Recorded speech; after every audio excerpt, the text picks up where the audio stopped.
our work this afternoon. And this way, we believe that the more colleagues that didn't have time to finish the lunch will join us to the beginning of our session.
Okay,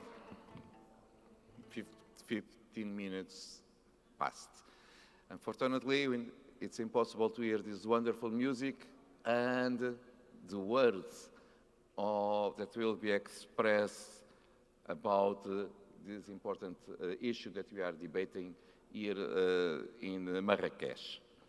So we will go on with the list of speakers about the general debate.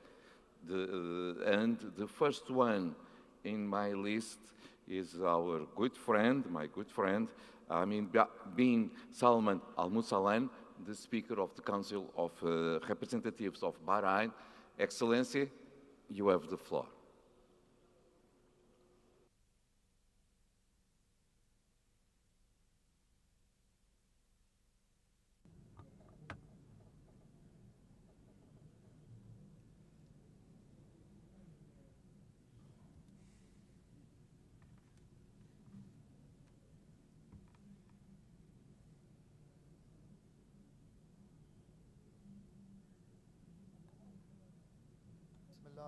In the name of Allah, most merciful, most compassionate, peace and blessing. Honorable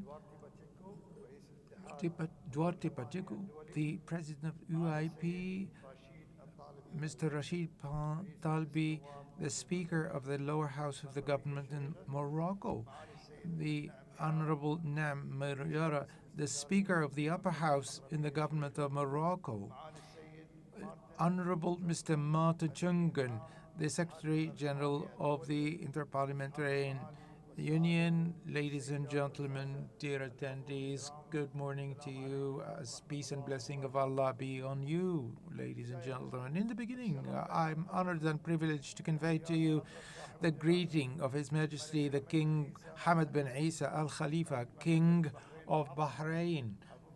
May Allah preserve him for his people and his wishes for a successful deliberation of your conference on interfaith dialogue, which working together, particularly this is our destiny and future, which is convened jointly by the International UIP and the Parliament of Morocco, in collaboration with the United Nations Alliance and the Mohammadi League for Scholars.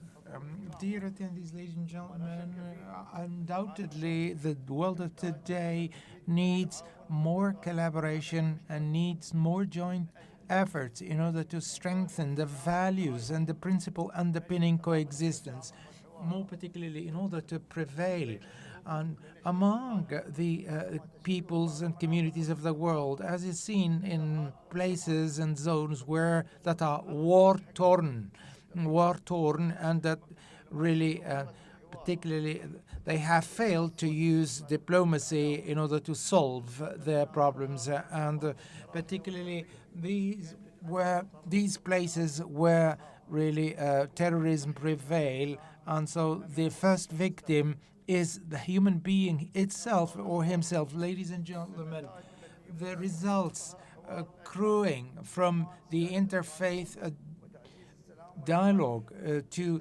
secure the rule of law requires from us very effective and efficient collaboration between religious people and parliamentarians in order to confront the challenges that are joint challenges, particularly, and leading to really very efficient results, particularly, and meeting the goals and expectations of the world at large and the public. Ladies and gentlemen, my country hosted Bahrain in last March, and under the patronage of His Majesty Hamad bin Isa Al Khalifa, King of Bahrain, may Allah preserve him, the deliberation of the International Parliamentarian in its 168th session.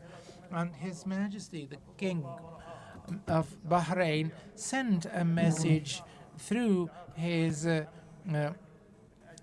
orientations in order to really ask for the rule of law to be preserved and continued, and also to continue the work in addition to really strengthening collaboration and particularly focusing on ways and means how to ban and bar hatred speeches and discourses, particularly in the internet platforms, or the disdain of religions, more particularly, or asking or calling for terrorism. We need to do all we can, leave no stone unturned in order to ban and bar all these things, in order to really build up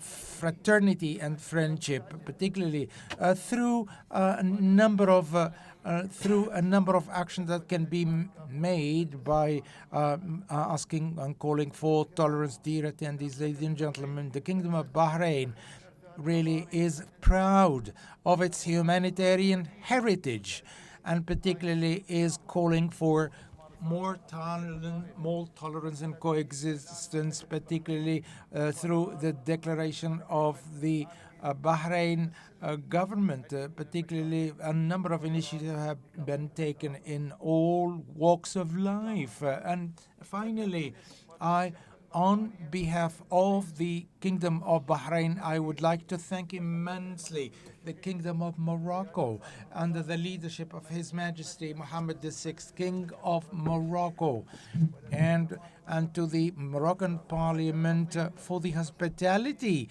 and warm greeting that we received, and for the contributions Morocco has been able to do, and for efficient work of the parliamentarians. And may Allah bless your path with success. Thank you.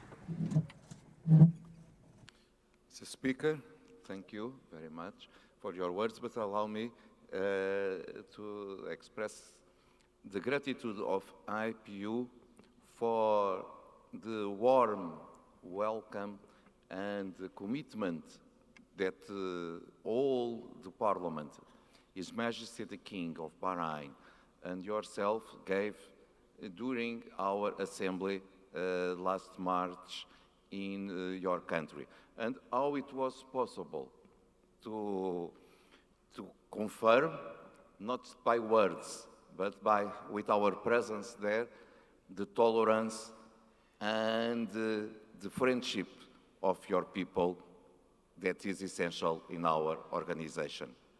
And now I will give the floor to our colleague Tiairi, member of the Council of States of India.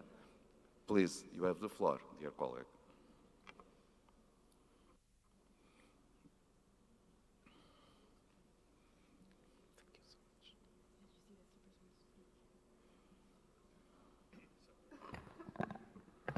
Honorable Chairperson and distinguished guests, I thank the Chair for according me the opportunity to participate in this general debate and share my views on subject that had a direct bearing on democratic governance of countries across the globe.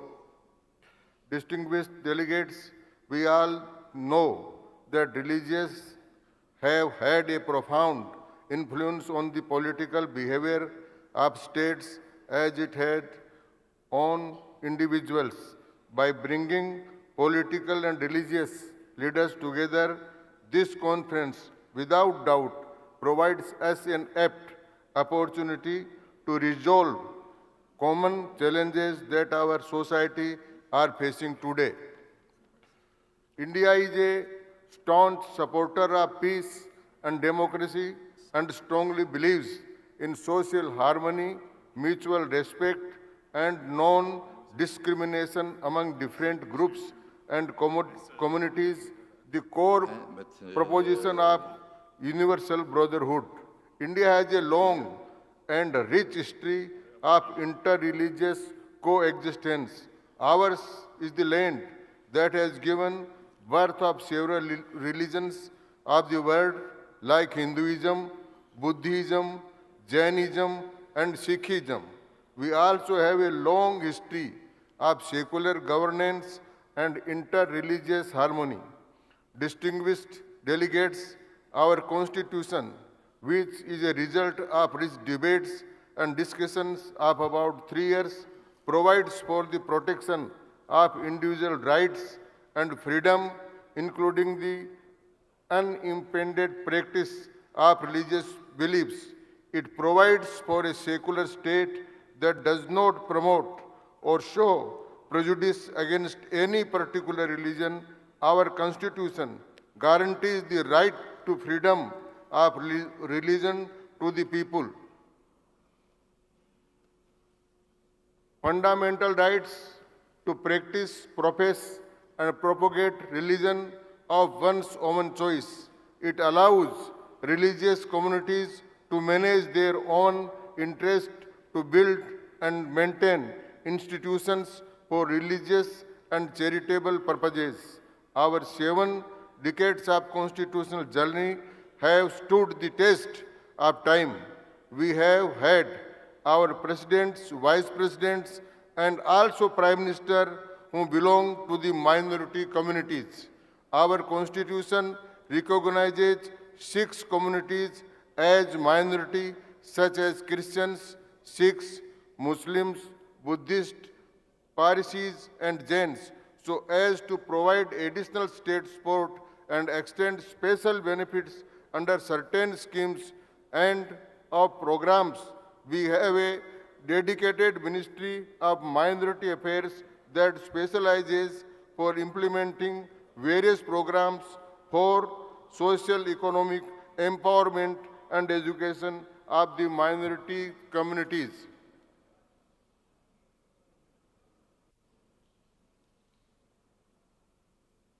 Who constitutes about 20% of our total population. We have enacted the Hajj Committee Act 2002 that establishes a special committee to oversee issues relating to Hajj pilgrims.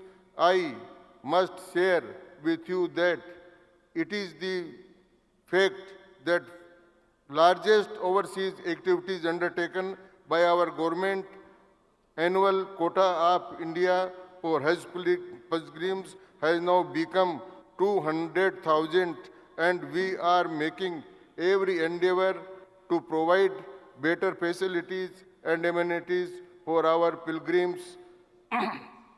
India believes that promotes the philosophy of Vasudhaiva Kutumbakam, that is, word is one family. To save humanity during COVID-19 pandemic, India supplied pharmaceutical assistance to about 150 nations and COVID vaccines to over 100 countries through our Vaccine Maitri program, with special emphasis or supplying vaccines to the global south. India holds the proud privilege of housing the G20 Summit 2023, and the theme of the summit has been One Earth, One Family, One Future.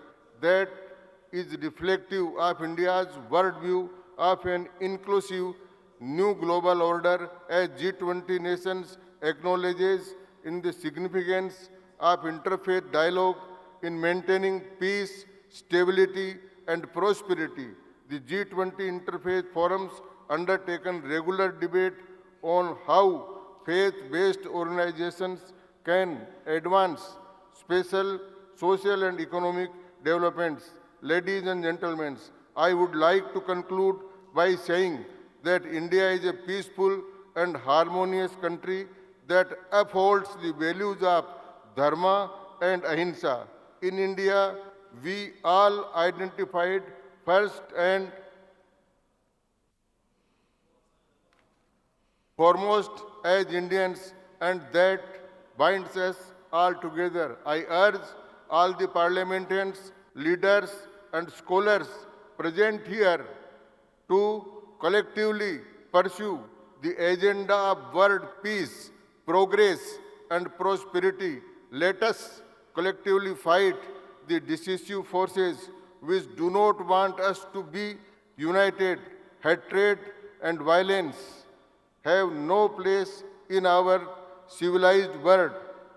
It is this faith and belief in collectivism that will keep us remain strong and united. Thank you. Om Shanti, Shanti, Shanti means peace, peace, and only peace. Thank you.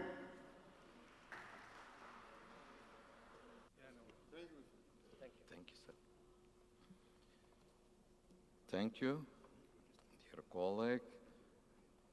Our greetings to the Indian people. And now I will give the floor to Madam Asha Al-Manai, representing the Doha International Center for Interfaith Dialogue. Madam, you have the floor. It will be a pleasure.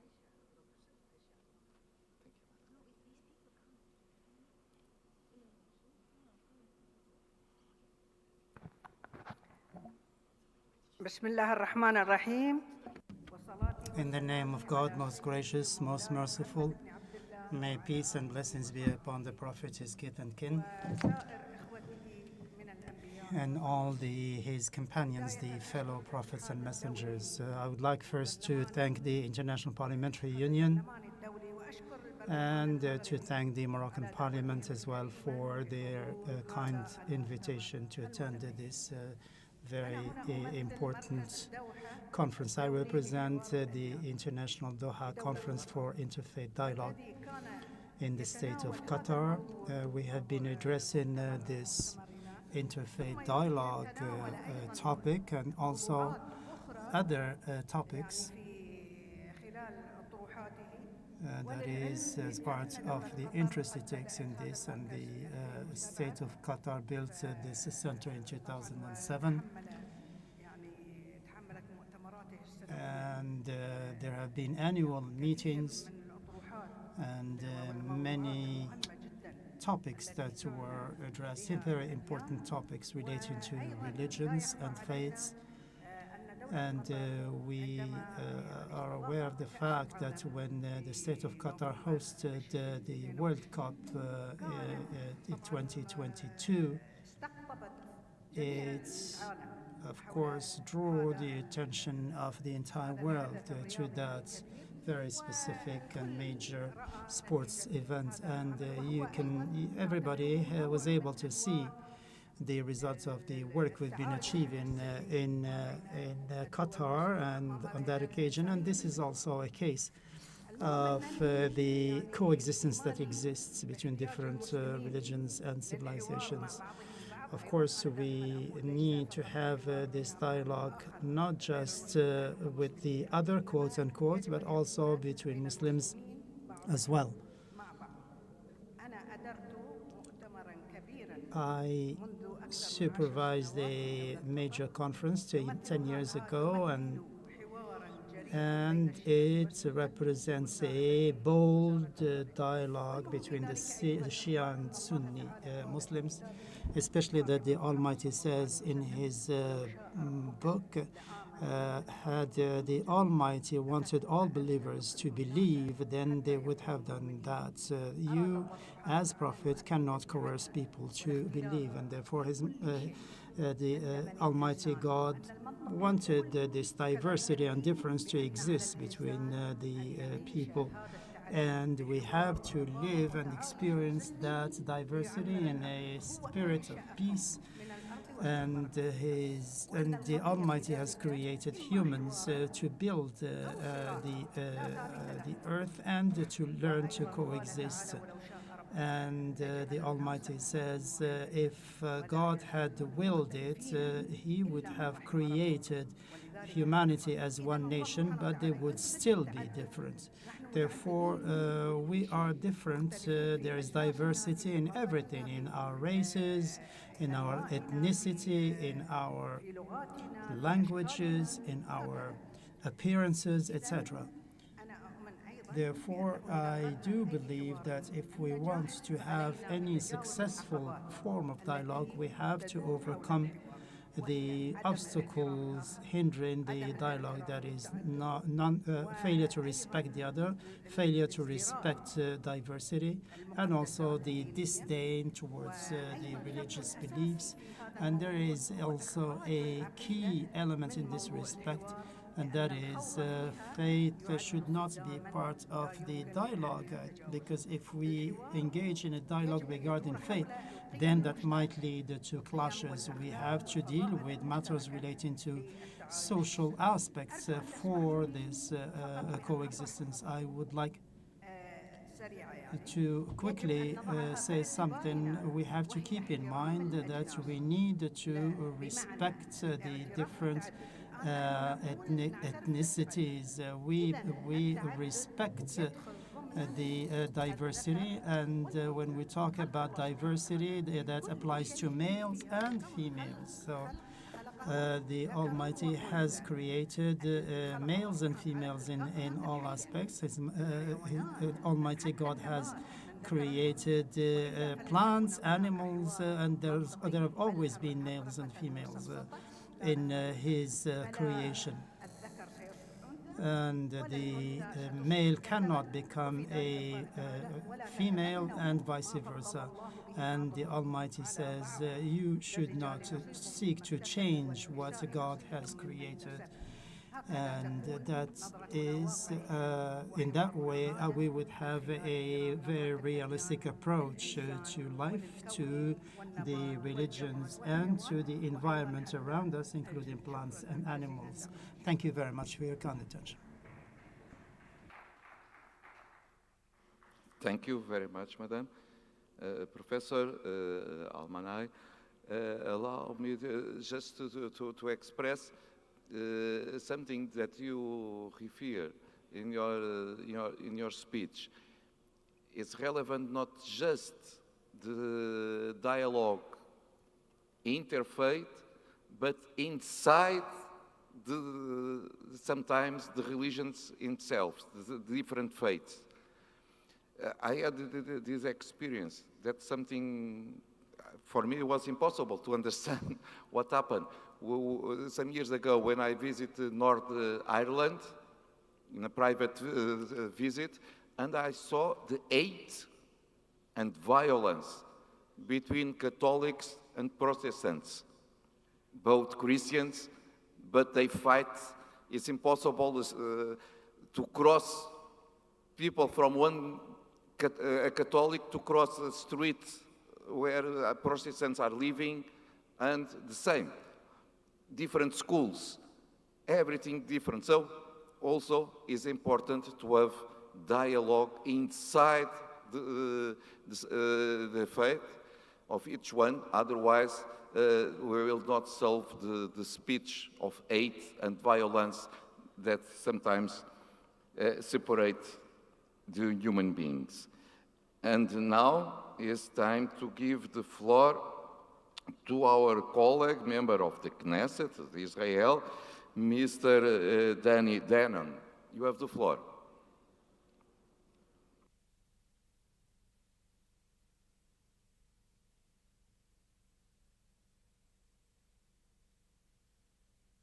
Thank you, Mr. President, ladies and gentlemen, dear colleagues, our partners in the IPU, gracious hosts in Moroccan Parliament, Shalom, Salam Alaikum. First, if you look back now, you will see the Iranian delegation leaving the hall when I take the podium to speak. This is an example how you do not promote tolerance.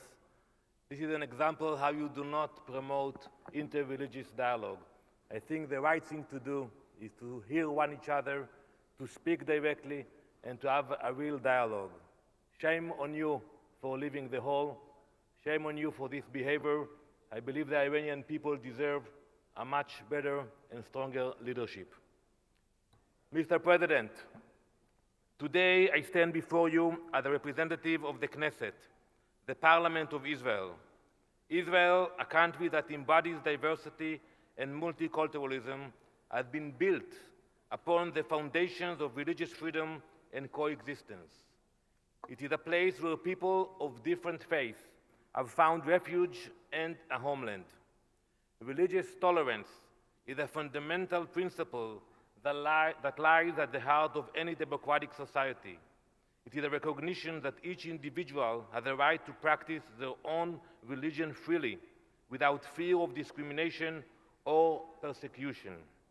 It is a commitment to embrace diversity and foster an environment where people of all faiths can coexist peacefully, working toward a common goal of building a better future for our nation. We must recognize that religious tolerance is not merely an abstract concept. It is a real experience for millions of Israelis. We must strive to build bridges of understanding and empathy, fostering dialogue and mutual respect among different religious communities. It is important to note that religious tolerance is an ongoing process that requires constant vigilance and commitment. Let us remember that our strength as a nation lies in our ability to embrace our differences and build upon our shared values. Let us be a beacon of hope, showing the world that a society built on religious tolerance is not only possible but necessary for a peaceful and prosperous future. 76 years ago, Israel was just a vision. It was a prayer for millions of Jews worldwide. While there have always been Jews in the land of Israel, many others were in exile, including here in Marrakesh, a beautiful community of more than 200,000 Jews lived in Morocco. Unfortunately, they lived without a home for the Jewish people. Anti-Semitism raised its head in Europe, and the plan to exterminate all Jews was carried out by the Nazis and their collaborators. The Holocaust stands as one of the darkest chapters in human history, where 6 million Jews were systematically persecuted, marginalized, and exterminated during World War II. It is crucial to acknowledge and understand the historical context of the Holocaust. Anti-Semitism, discrimination against Jews, has persisted for centuries. The ultimate goal of the Nazis was the annihilation of world Jewry, a plan known as the final solution. In the aftermath of the Holocaust, the world recognized the need to remember, the need to educate, the need to prevent such atrocities from happening again. This gave rise to the International Holocaust Remembrance Alliance, IHRA. I would like to take this opportunity to call and encourage all parliaments, I encourage all of you to adopt the IHRA definition of anti-Semitism. If you haven't done it till now, please look into that. In 1948, the State of Israel was established. David Ben-Gurion, the first Prime Minister of Israel, stood before a gathering of leaders and proclaimed the establishment of the State of Israel and presented the Scroll of Independence. The scroll of independence extends an olive branch to the Arab inhabitants of the land, expressing a genuine desire for peaceful coexistence and the establishment of a democratic society that upholds equal rights for all its citizens, regardless of religion, race, or gender. This declaration of statehood marked a significant turning point in the history of the Jewish people. It represented the realization of a dream that had been nurtured for generations. Judaism is not only a religious belief system, but also a way of life that affects every aspect of an individual's existence. Jewish tradition emphasizes the importance of community, family, and social justice. These values are part of Tikkun Olam, that's how we call it in Hebrew, which means repairing the world. Jews are called upon to work towards making the world a better place, promoting justice, compassion, and equality. And those Israel and Israelis try to work toward a better place while blooming the desert by the establishment of the startup nation that we are and by reshaping the Middle East for the better. It started with the peace treaties with Egypt and Jordan, and more recently with the signing of the Abraham Accords. These historic agreements, signed in 2020, normalized diplomatic relations between Israel and the UAE, Bahrain, Sudan, and Morocco. I hope that more countries will join the Abraham Accords soon. The Abraham Accords represent a significant development in the pursuit of interreligious dialogue and peace in the Middle East. The Accords signify a genuine shift in the region, breaking down barriers that had long hindered cooperation and understanding. The Abraham Accords demonstrate that the pursuit of peace and reconciliation can transcend historical and long-standing conflicts. They provide hope for a future where people from diverse backgrounds can live side by side in harmony, respecting each other's religious beliefs and working toward shared goals. Let us embrace the spirit of interreligious dialogue and work together to build a more harmonious and inclusive world for all. Thank you very much.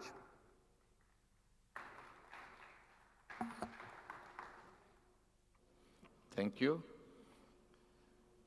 Our best regards to the people of Israel. And now I will give the floor to our colleague, Mrs. Karen Bradley, member of the House of Commons of the UK. You have the floor, Madam. Thank you very much, Mr. President. We have heard today some incredibly powerful contributions that have given us examples of prejudice on the basis of religion, that prejudice that none of us should be prepared to stand for. We must all work to combat it. And Mr. President, I was very pleased to hear you talk about Northern Ireland. It is a place very, very close to my heart.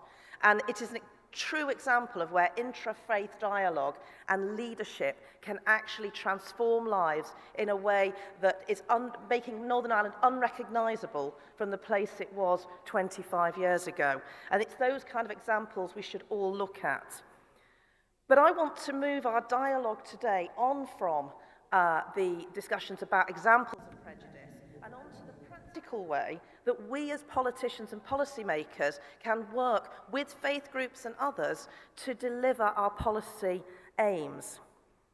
The concept note for this general debate says that religion and belief are infused into the fabric of all societies. And it is this infusion that gives us an opportunity, because faith groups can reach into society and into communities in a way that politicians simply can't.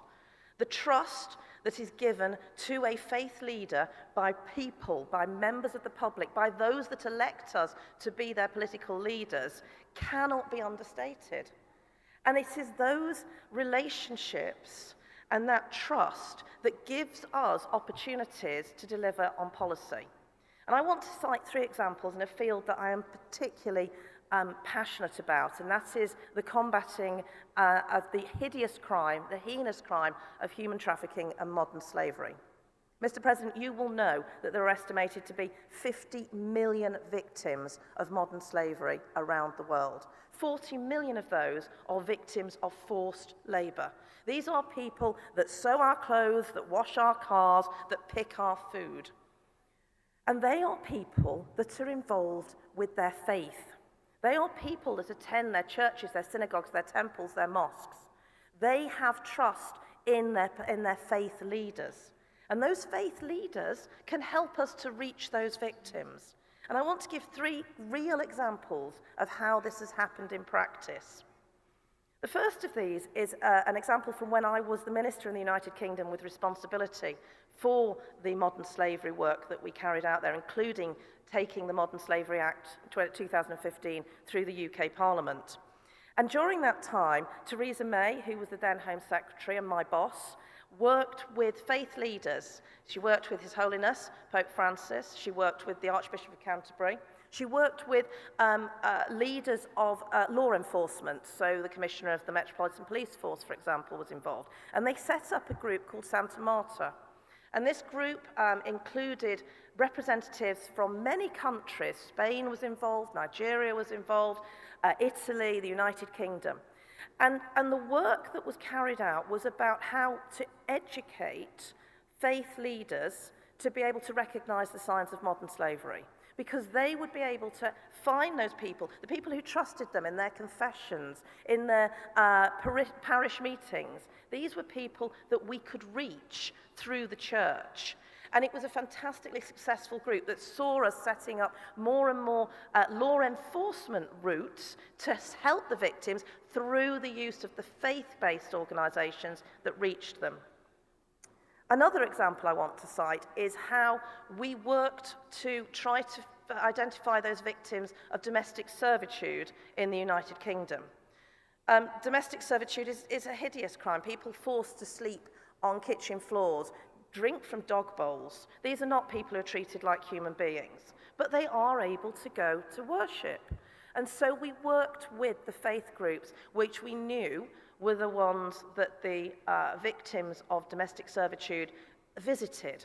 And it was those faith groups that helped us to find those victims of domestic servitude and make sure that they knew their rights and that we could help them and put them through the processes in the United Kingdom where support was given to victims.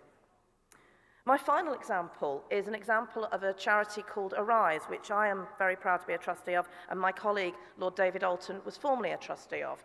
Arise works with faith groups around the world to help to find potential victims of forced labour and make sure that they have the right documentation and make sure that they are properly represented.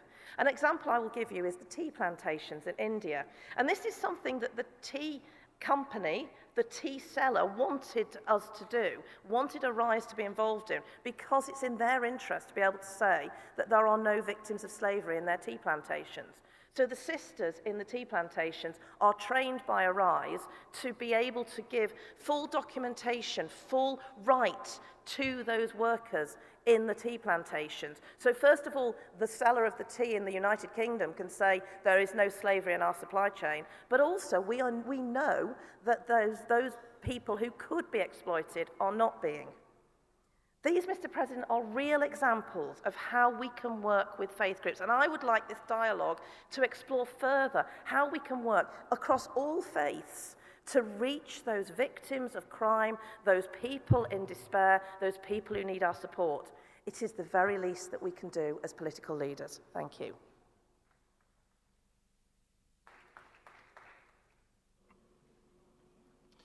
Thank you. Thank you, Madam, and for your experience on the case of the success of dialogue in North Ireland, the success of the interfaith dialogue in North Ireland. Before I give the floor to the next speaker, allow me to say that we would have welcomed an intervention from the Office of the United Nations High Commissioner for Human Rights, but unfortunately, due to other commitments, they were not available to attend the conference. Nevertheless, Mr. Salam and Mr. Weiner kindly prepared a video message to present the Faith for Rights initiative on behalf of the Office of the United Nations High Commissioner for Human Rights. This initiative was born out of the observed divide between religions or beliefs on one hand and human rights on the other hand, two tracks that have often been manipulated against each other. The Faith for Rights framework aims at reconciling and building bridge between religions or beliefs and human rights, between freedom of conscience and international law. It provides a space for a cross-disciplinary reflection and action on the mutuality enriching connections between religions and human rights to work towards more peaceful and inclusive society. We will see the video message from their excellencies.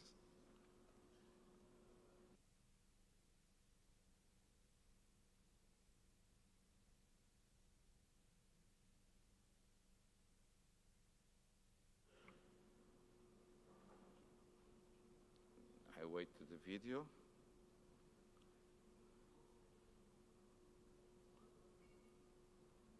Distinguished parliamentarians and IPU colleagues, it's a pleasure for me and my colleague Michael Wiener to meet you online. My name is Ibrahim Salama and I'm responsible for human rights treaties in the United Nations Human Rights Office in Geneva. Michael works in the same office in the minorities section. We are interested very much by the combination in the title of your conference between working together and interfaith dialogue, because this is often the missing link, dialogues and the action that should follow these dialogues. And in the area of relationship between religions and human rights, we found that there is this gap between just mere dialogues and not enough action. And precisely this gap results from the fact that there was no framework that articulates clearly the relationship between religions and human rights, as well as the role and responsibilities of faith actors and religious leaders in the human rights sphere. Both value system, human rights law and faith traditions are historically have historical relationship and contributions to human dignity and equality. But they have been developing in parallel precisely because of the many tensions and also the political manipulations of religions at some opportunities. Now, is secularism the panacea? Is it the baguette magique that would solve our problem, or we need more? From our experience, we need a little bit more than this, and that's why the Faith for Rights framework have been elaborated 6 years ago by a number of quite representative faith actors from different regions and religions and human rights experts from different human rights international mechanisms. And they articulated together a set of soft law norms that aspires to transform religion from a liability into an additional strength to advance human dignity and freedom and the rule of law. Far from denying that there are tensions between religions and human rights, because there are tensions among human rights themselves, nothing is more natural.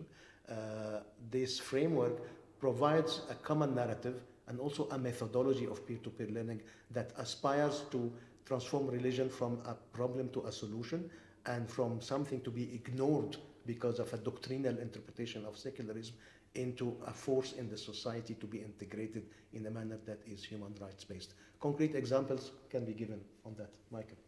Many thanks, and to give you the very concrete example of last year's dialogue series, again in a peer-to-peer learning mode, where we brought together parliamentarians, faith-based actors, academics, and also the co-organizers themselves, I think, are very representative, because it was organized by the Freedom of Religion or Belief Leadership Network, the International Panel of Parliamentarians for Religion or Belief, Religions for Peace, the African Parliamentarians for Human Rights, Faith for Rights Initiative, and the Danish Institute for Human Rights. So you have many stakeholders, and then we focused in these monthly dialogue series on gender, on education, on civic space, on freedom of expression, health, climate change, and so on. And the outcome was really also obviously based on thematic briefing papers, but then also a public statement calling to integrate religious or belief communities' experiences of inequality and the needs into the planning on sustainable development goals, policy and action at the country level. So obviously that no one is left behind. Again, to pick up another point that Ibrahim alluded to in terms of the tensions between freedom of expression and freedom of religion or belief, the Council of Europe Committee of Ministers last May 2022 adopted a recommendation on addressing hate speech, which explicitly refers to the Beirut Declaration on Faith for Rights and also congratulates and suggests using the peer-to-peer learning methodology of the Faith for Rights toolkit in educational, in standard setting contexts, and that is what obviously may be also of direct interest to you. At the IPU conference in Marrakesh, there will be also the Special Rapporteur on Freedom of Religion or Belief, Nazir Ghaner, and also Dr. Tiago Alves Pinto from the Oxford University, who both have been very much involved in both drafting the Beirut Declaration and also applying the Faith for Rights toolkit in peer-to-peer learning. So they will be obviously available if you have any direct questions. And Ibrahim and myself would be more than happy to also be in contact should you have any suggestions or questions in the future. Looking forward to a more interactive forum. We're just scratching the surface of something important for parliamentarians and for us as Human Rights Office. So thank you very much and looking forward to continue this and deepen this discussion. Goodbye.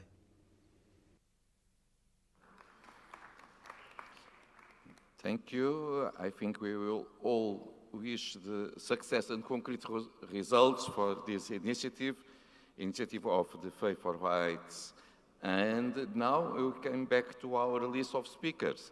And this way, I will give the floor to our colleague, Mr. Matteo Rossi, member of the Great and General Council of San Marino.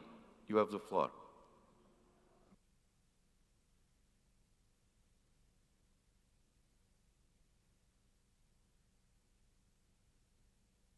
Mr. President, authorities, colleagues, all shall be equal before the law without the distinction based on sex or personal, economic, social, and political and religious status. By reading Article 4 of the Declaration of the Citizens' Rights and Fundamental Principles of San Marino legal system, it is possible to understand San Marino's political philosophy with regard to intercultural and interreligious dialogue. It is considered a fundamental principle of free coexistence in our community, and we believe it should be also for the international community. This is why the Republic of San Marino, backed by its centuries-old tradition of freedom, symbolically embodied in the figure of a saint, has made intercultural and interreligious dialogue a political value to be constantly implemented. Therefore, San Marino has constantly affirmed the value both within and outside its borders. Within its territory, San Marino hosts various religious communities that contribute to increment of social and cultural life, freely expressing their beliefs in constant and mutual dialogue without barriers or obstacles. Outside its borders, the Republic of San Marino seeks to demonstrate its vocation to actively support intercultural and interreligious dialogue. This twofold commitment to dialogue is well represented, among other things, by some examples worthy of mention. The first is the European Conference on the religious dimension of intercultural dialogue, held on 23 and 24 April 2007 in San Marino under the auspices of the San Marino chairmanship of the Committee of Ministers of the Council of Europe.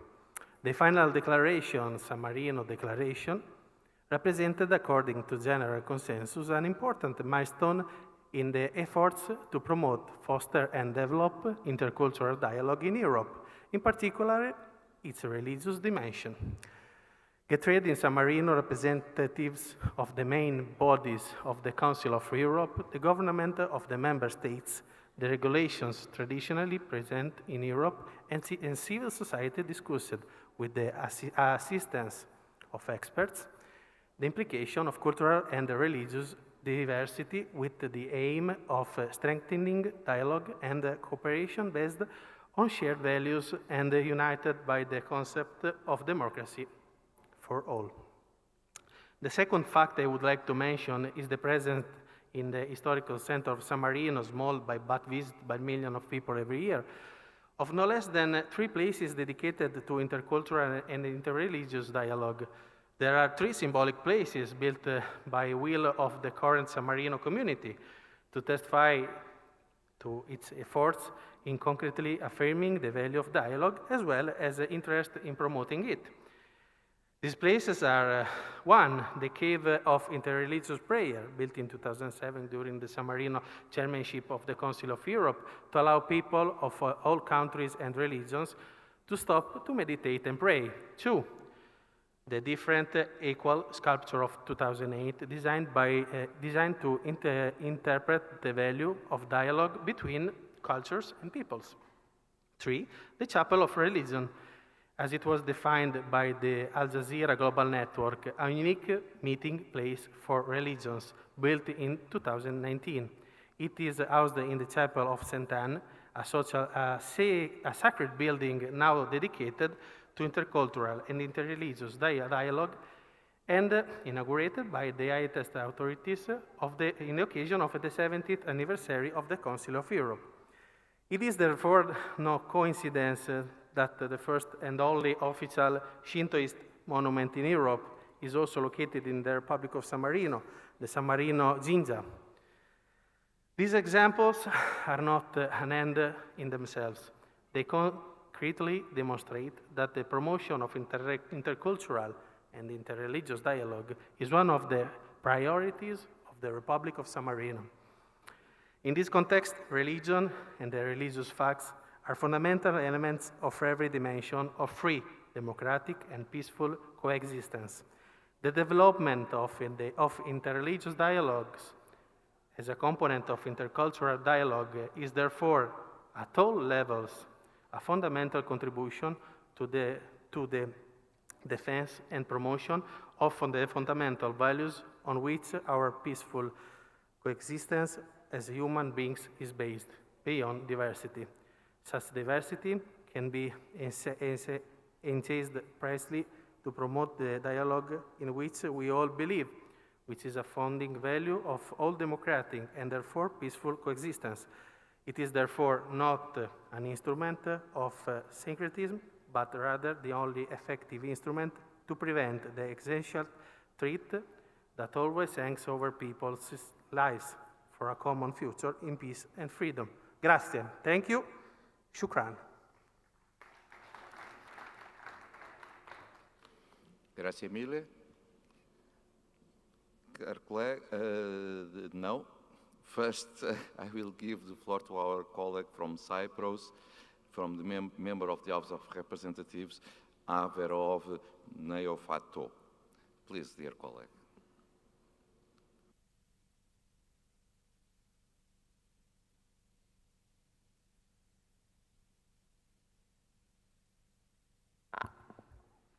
Dear Mr. President, dear colleagues, today's world is faced with an unprecedented wave of migration, thereby forging interfaith dialogue constitutes a great challenge for the international community. Building strong multicultural societies constitutes at the same time a fundamental component and a goal of successful integration and inclusion policies. Promoting productive dialogue based on mutual understanding and respect is key in this respect. Therefore, it is time we advocate for an even greater and perhaps more radical change in the way we act in politics and beyond, towards achieving robust and resilient pluralistic societies. Dear colleagues, people around the globe are faced with an overwhelming range of challenges: war and conflicts, economic hardship, migratory and social unrest, challenges which, if not effectively addressed, can severely hamper any prospect for strong and healthy intercultural societies and prosperity around the world.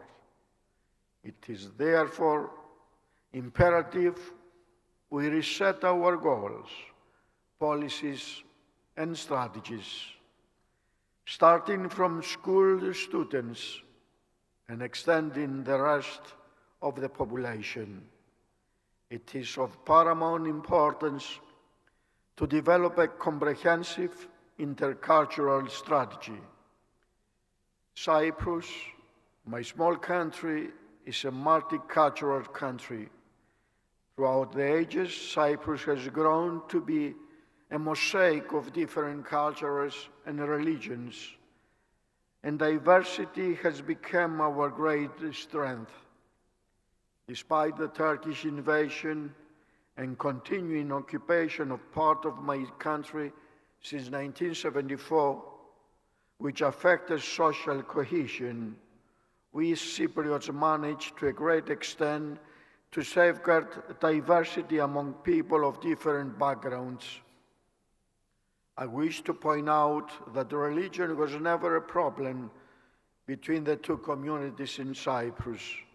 The Cyprus problem is not a problem between Greek and Cypriots and Turkish Cypriots, neither between Christians and Muslims, but an international problem of illegal foreign invasion and occupation. The Constitution stipulates that the Parliament compromise 80 seats, 56 members are elected by the Greek Cypriot community, while 24 remain vacant for Turkish Cypriot Muslims representatives to join once the Cyprus question is solved. Additionally, three religious groups, the Maronites, the Armenians, and the Latins, are allocated one seat each, and in the very recent past, a member of Armenian descent was elected a president of the House. Esteemed colleagues, we must pass from mere declarations to concrete approaches and practical action at the national and international levels. Now is the time to decisively commit ourselves in these processes. Our duty as parliamentarians is to adopt laws and combat racism and xenophobia, but also to promote cultural pluralism and peace through interfaith dialogue. Thank you, Mr. President.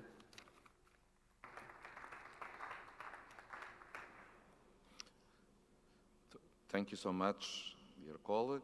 Agora sim, é tempo de usar o português para chamar o nosso colega Eduardo Molembe, membro da Assembleia Nacional da Assembleia da República de Moçambique.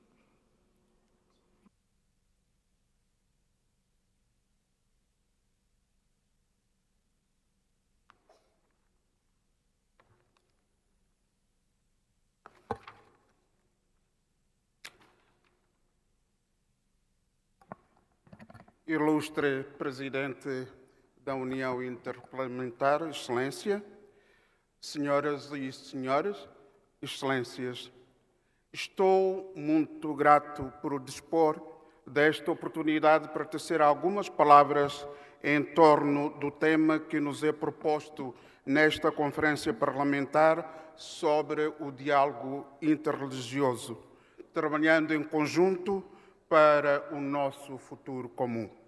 Agradeço o Reino e o Parlamento de Marrocos e, de modo particular, as entidades de Marrakech pela hospitalidade I would like to thank the Moroccan authorities and our colleagues, Moroccan colleagues, for their excellent hospitality, and the socio-political stability was affected in recent years with a number of cases of acts of violence against the civilian population that were inspired by religious discourse that has led to persecution and also unjustified extermination of the different populations. And that is in the name of presumable rights. There were attempts to develop a dialogue between different components of society, but the wars and conflicts continued, and individualism and egoism has played a major role and has had an impact on solidarity and the culture of sharing. In different parts of the world, we see terrorist acts, and the perpetrators use religious pretexts and try to hide behind that. The Republic of Mozambique is a secular state, and we separate between the state and religious denominations and affiliations, and we seek to promote fundamental rights that are enshrined in our constitution. The state attaches great importance to the activities of religious communities and seeks to promote understanding, tolerance, and peace, and to strengthen national unity, spiritual and cultural unity, as well as the material well-being of the citizens through socioeconomic development. In other words, religion in my country is a source for a major source for the maintaining peace and harmony. Interfaith dialogue is timely and relevant. It makes it possible for us to react to the challenges faced in order to build peace, continuous peace in the country. The interfaith dialogue in Mozambique has made it possible for the different faiths to exist and to avoid supremacy, the rush to supremacy. And it is the law and the rule of law that predominates. Mozambique has promoted and hosted a number of forums and conferences that brought together different faiths and religions, and the aim is to promote all things based on faith and interfaith dialogue. And we try through that to promote the standing of the state and as a place for coexistence and tolerance among different people of religious groups, and this contributes to interfaith dialogue in my country. The Ministry of Justice and of Constitutional and Religious Affairs has recorded more than 1,400 religious denominations, 344 religious associations. And these institutions have created or have promoted direct communication with the government, which, of course, whenever that was necessary, and they invite the leaders of these religious groups to work through the existing channels in order to engage in a reflection, joint reflection regarding situations that might arise. This is the reason why We've been trying to strengthen this platform by laying focus on the human conscience, and we try to strengthen and promote that consciousness.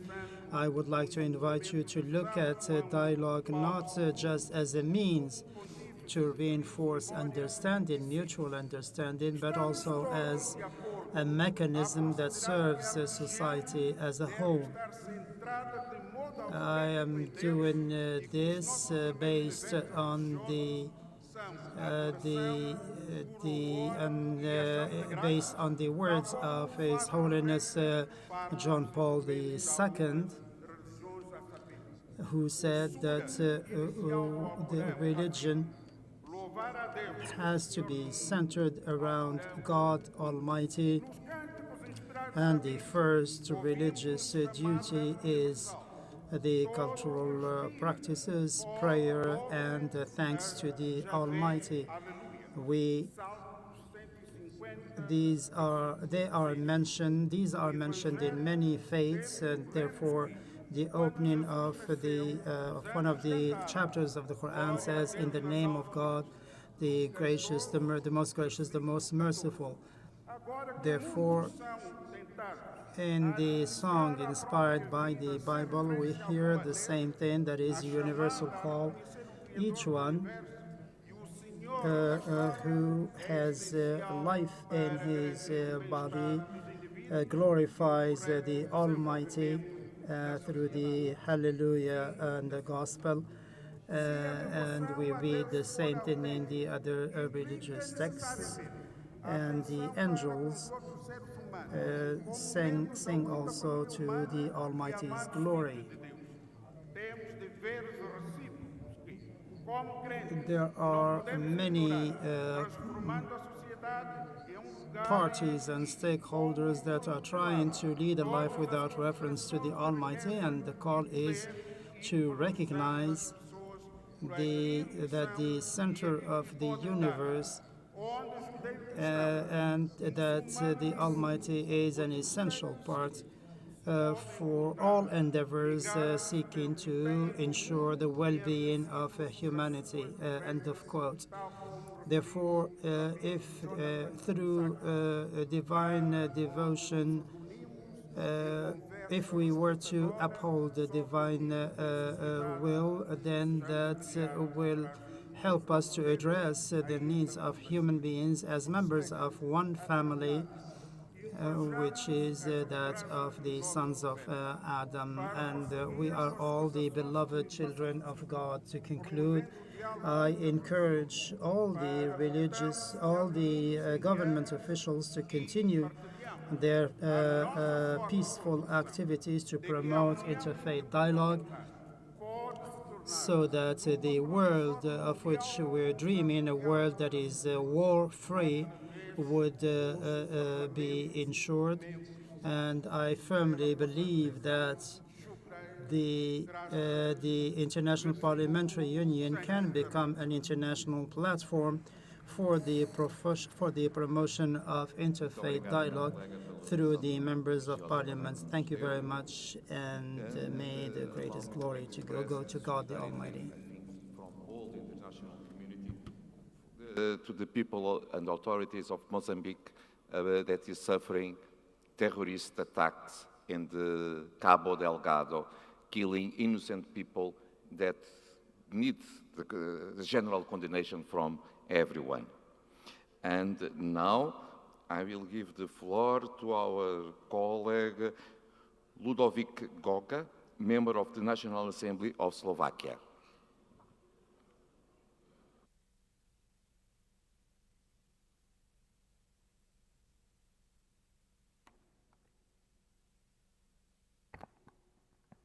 Dear Excellencies, distinguished guests, dear colleagues, attending a conference dealing with a crucial topic such as interfaith dialogue and spreading tolerance regardless of our beliefs is an honor. Let me express my gratitude to the organizers of this conference for covering the pertinent topics. In my short remarks, I will present examples of a cooperation between state authorities and religious communities and faith-based organizations to mobilize society for greater moderation, solidarity, and inclusion. Since the start of Russo-Ukrainian war, millions fled their homes from the horror of war. Many of them sought refuge in the Slovak Republic. The large influx of refugees created serious challenges for the state authorities when thousands and thousands of people were crossing our border every day. They needed shelter, food, help, and human touch, and religious communities and faith-based organizations proved valuable partners to the state authorities in times of need. Churches, charities, and other organizations were at the border from the first days. Their prompt reaction greatly supplemented the effort of the state authorities, and the number of volunteers involved within these organizations helped bear the initial influx of refugees. Their abilities, experience, and network of volunteers were of utmost importance in the first week of the war to shelter refugees, feed them, and provide them with assistance. Churches provided refugees with shelter within their premises and invited their followers to share their vacant premises with people fleeing war. With incentives approved by the parliament, we were able to manage the situation and accommodate refugees seeking shelter in the Slovak Republic. Charities opened support centers for refugees to foster their integration. Assistance provided within this center covered mainly group therapies, individuals, psychosocial support, and creative and sports workshops.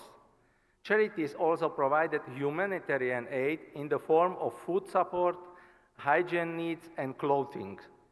Their first-hand experience helped to further improve our legislation to tackle issues arising from this extraordinary situation. However, the partnership with religious communities and faith-based organizations is not limited just to times of crisis. They play a crucial role within marginalized communities and those in need as well. They strive to elevate communities facing poverty, unemployment, lack of education, substandard living condition, and unfavorable prospects. Preachers and volunteers are involved within the particular community. They are able to gain the trust of the particular community. This proved to be a valuable asset when overcoming distrust between certain marginalized communities and majority of the society. Support, whether institutional, legal, or financial, for religious communities and faith-based organizations involved within marginalized communities plays an important role in the effort to elevate marginalized communities from their disadvantageous position. The insight of the people involved proves to be essential for better understanding the situation of marginalized communities, understanding the roots of the problem, clarifying misconceptions, and thereby resulting in better legislation. Dialogue is not limited just to personal meetings with representative organizations, but also can take the form of conferences dealing with specific topics. Religious communities and faith-based organizations proved to be very effective when gathering resources from their followers in solidarity with those in need. Numerous activities are founded through offering raised by members of religious communities.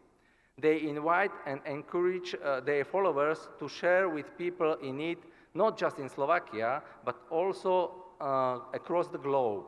In 2019, We approved legislation that created a system where grocery shops had to donate food after the date of minimum durability, but still safe to eat, to charities free of charge.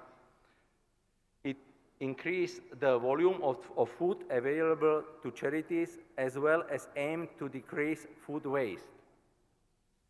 Religious communities and faith-based organizations proved in various situations to be important partners to the state authorities. Their work is essential, and we as parliamentarians should embrace their work and involvement in their numerous activities as they help to shape our world to a more sustainable and inclusive future. To achieve that, we need to be involved in dialogue with this organization, listen to their experience, and should shape legal and institutional framework that will support the work of this organization. Ladies and gentlemen, thank you very much for your attention. Thank you, dear colleague, also for your strong statement. And now it's time to give the floor to Mrs. Christine Schwarz-Futsch, member of the Federal Council of Austria. Dear colleague, you have the floor.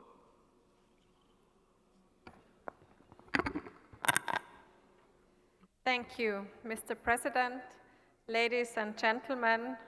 Today, we gather here to discuss a topic of utmost importance, one that holds the key to building a better and more inclusive future for all. It is a topic that highlights the power of collaboration between parliaments and religious leaders. I would like to thank the Kingdom of Morocco for the initiative to host this conference on this important topic together with the Inter-Parliamentary Union here in Marrakesh. Under the theme Parliaments and Religious Leaders Promoting Dialogue, Working Together for Our Common Future, I will address some crucial questions that guide our understanding of this relationship and its potential impact. Firstly, interfaith dialogue plays a very important role in guaranteeing the rule of law and promoting peace and inclusion. In a world characterized by diverse beliefs and ideologies, it is imperative that we foster understanding, tolerance, appreciation, like we heard yesterday, and mutual respect. Through dialogue, we can bridge the gaps that divide us, avoid misunderstandings, and promote a culture of peace. By engaging in conversations and collaborative efforts, parliaments and religious leaders can work together to establish laws that protect the rights of individuals and communities while ensuring the preservation of their unique identities. Secondly, good practices already exist where parliaments engage with representatives of religions or beliefs and civil society to build more peaceful, just, and inclusive societies. Such initiatives allow for the exchange of ideas, the identification of shared goals, and the development of legislation that reflects the needs of diverse populations. By involving civil society and religious representatives, parliaments can tap into their expertise and mobilize their networks to create a more harmonious and equitable society. Thirdly, parliaments, representatives of religions and beliefs, and civil society face shared challenges to peace, inclusion, and the rule of law at various levels. At the national level, they may encounter issues related to religious discrimination, social exclusion, and the erosion of democratic values. Regionally, they may grapple with conflicts rooted in religious tensions as well as the rise of extremism.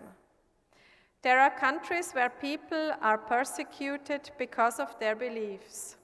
I earnestly request the parliamentarians of these countries to take action to end these persecutions. The various religions and cultures in this world have different customs and traditions. It is important that we respect each other. Please stop the people in your respective countries from killing those who hold different beliefs. Essentially, all religions share the same common values, such as, for example, not killing or not stealing, among many others. Nevertheless, in some countries of this world, people are attacked or killed because of their faith. According to an Aid to the Church in Need report of 2021, religious freedom is violated in almost 1/3 of the world's countries, where 2/3 of the world's population live. The study does not only consider the situation of Christians, but of all religions. I am repeating myself because this is so important to me. The respect for all individuals is crucial. Last year, I was happy to be able to meet with Rabbi Arthur Schneier in New York, who originally comes from my home country, Austria. He emphasized that not only tolerance is important, but above all, respect for other religions and cultures is crucial. Internationally, we face the challenge of fostering global solidarity and cooperation in an increasingly interconnected world. These challenges call for collective action and collaboration, transcending boundaries and working together to overcome the obstacles that hinder progress. I would like to come back to the role of the parliaments. Parliaments can cooperate better with representatives of religions and beliefs and civil society by fostering open and inclusive spaces for dialogue, encouraging the participation of diverse voices in decision-making processes, and ensuring that legislation and policies reflect the values of pluralism and equality. It is crucial to establish mechanisms that facilitate regular communication and coordination between these stakeholders, creating avenues for joint initiatives, capacity building, and resource sharing. By recognizing the common concerns that bind them, parliaments can leverage the moral authority of religious leaders and the grassroots knowledge of civil society to address the challenges we face as a collective. For instance, in Austria, where I come from, Austria is a traditionally religiously open and neutral country. Austria cooperates with religious societies and considers them as an important part of public life. In conclusion, the collaboration between parliaments and religious leaders is indispensable in shaping a future that is rooted in peace, justice, and inclusion. Through interfaith dialogue, we can guarantee the rule of law, promote understanding, and overcome the shared challenges that hinder progress. Let us work hand in hand, recognizing the importance of diversity and embracing the transformative power of cooperation. Thank you.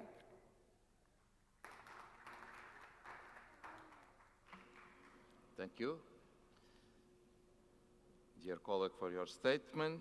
And now I will give the floor to the member of the National Assembly of Serbia, Mr. Muamer Baševac. Please.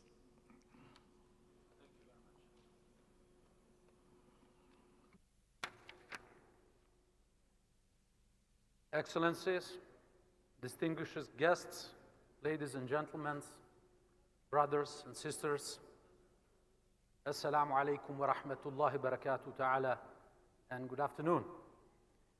Speaking of religion as a means of reinforcing social norms, the great Montesquieu concludes, where there are grounds for hatred in a state, religion must provide many reasons for reconciliation. The conflicts in the former Yugoslavia are the best proof that religious communities needed to be a barrier to conflicts and wars, just as they should be an engine of reconciliations and cooperation among citizens in a times of peace. Serbia is a small but beautiful country, and Serbia is a secular state. In the same time, it is a multi-religious society. We have 37 registered churches and religious communities, 7 of which are traditional with the centuries of historical continuity. This dynamic religious structure represents the strong potential in a process of democratization. Stable relation between the state and the church, communities, and respect as well as a mutual dialogue between different religious communities are certainly prerequisites for political stability and security, and therefore for economic and social development. Believing in the healing power of religion in a society, in Serbia we introduced religion education and a civic education as a 2 optional subjects in the schools just over 20 years ago. The need to foster these values from an early age is perhaps more emphasized today than ever, given all the challenges we are facing. Because deviating from these universal values can lead to conflicts, incidents, violence, and accidents. Unfortunately, last month, Serbia faced with 2 major tragedies that took lives of children and young people, 17 of them. Such events change whole countries and require adequate response from all of us. I believe that as a society, by insisting on these values and by including the religious communities, we will be able to find solutions for this problem. Interfaith dialogue and dialogue between the people's elected representatives and religious leaders represent a step forward towards a better understanding of these problems and finding best solutions for our society. Tragedies like this show us that the dialogue between the people, elected representatives, and the religious leaders are crucial. I think that member of parliament can and must be the main bridge to cooperatives between religion communities and politicians. Thank you.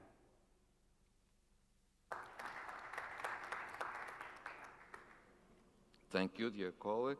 And also, I wish to express on the name of IPU, but I believe in the name of all of us, solidarity to the authorities, to the people, and to the families of the victims of these awful events that affect your country. And now it's time to give the floor to our colleague, member of the National Assembly of Vietnam, Tuan Pong Dong. You have the floor, please.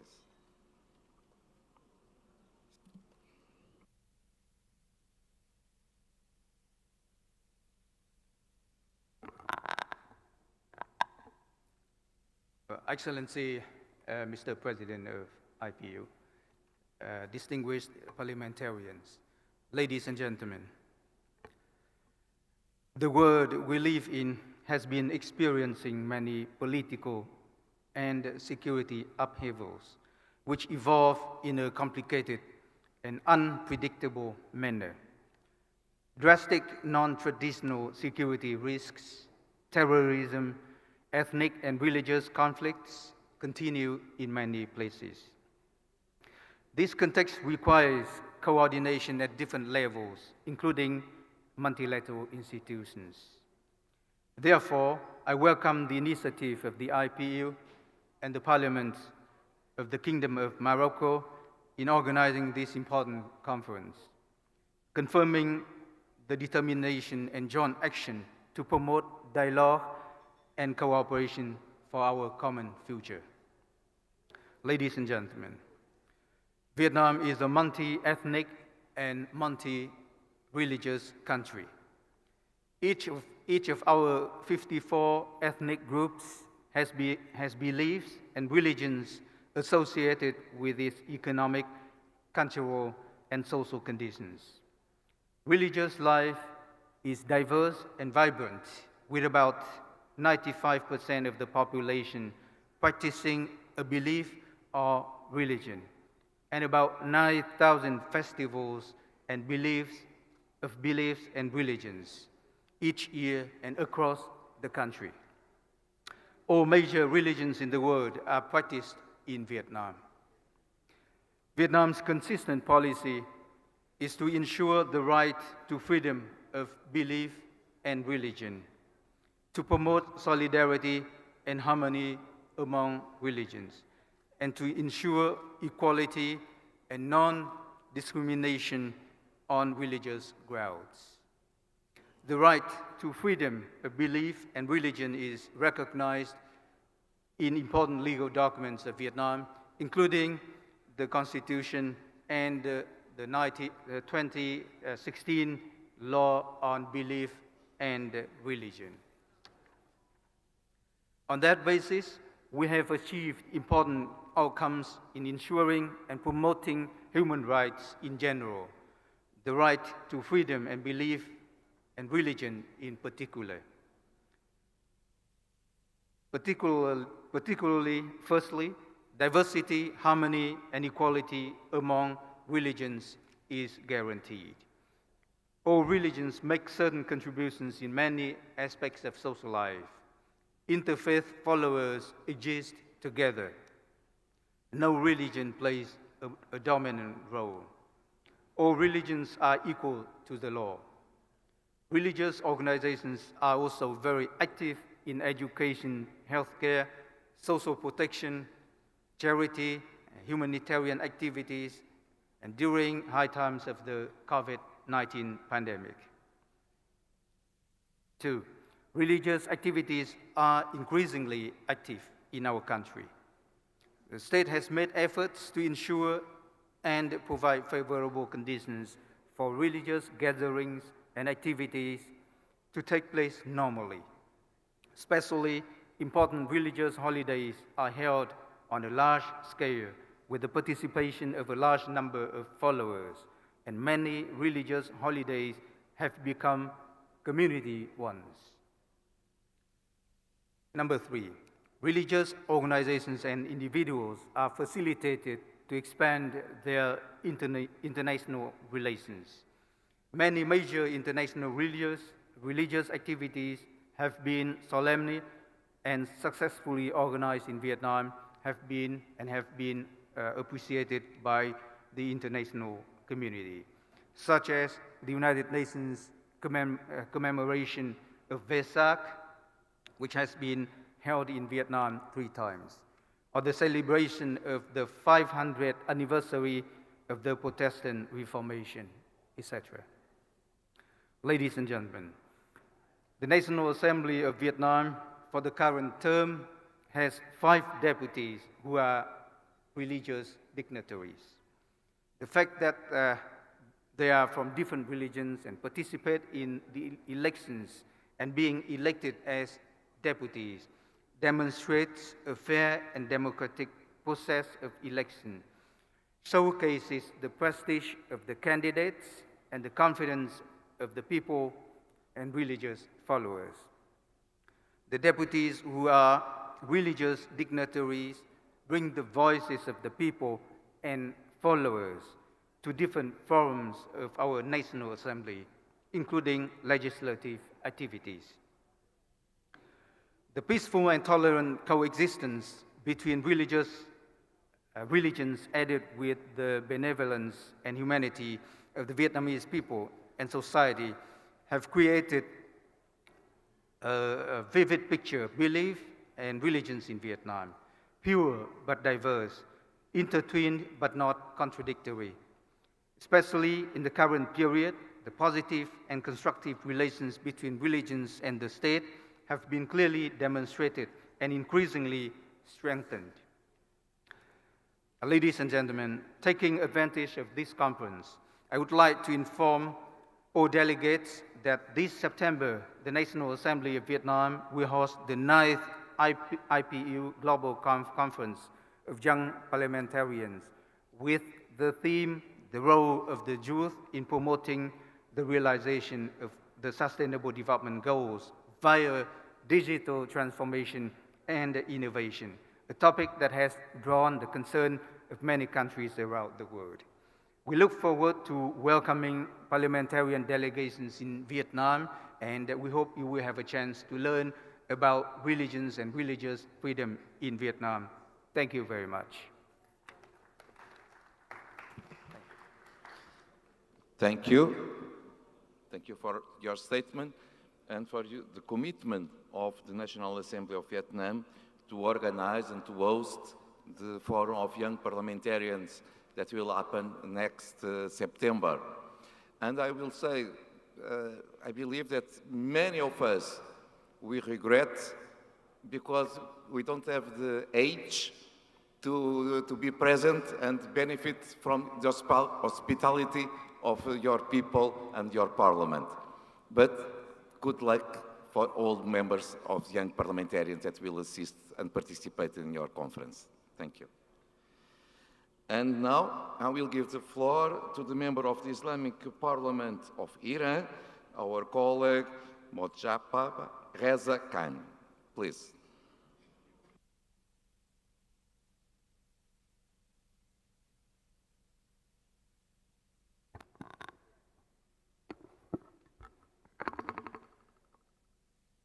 Bismillah ar-Rahman ar-Rahim.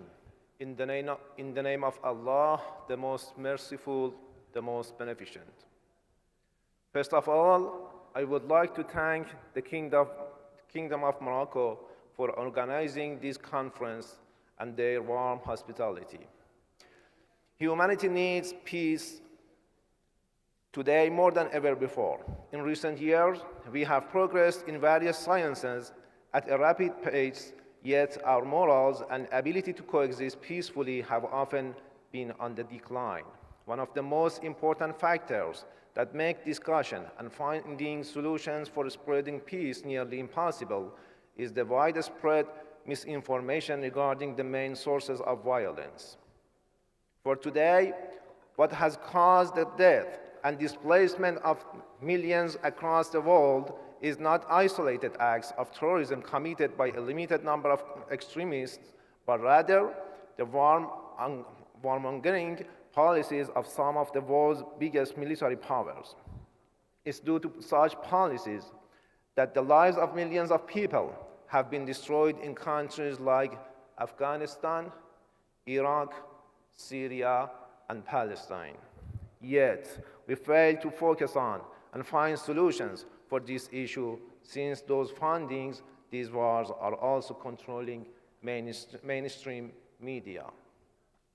Instead, the discussion often revolves around stopping fanatics who feign religious devotion and claim that their crimes stem from religious principles. Does the Jewish faith, for instance, dictate the Palestinian homes be destroyed for building illegal settlements, or Palestinian children as young as 9 years of age be shot or tortured or placed in prison?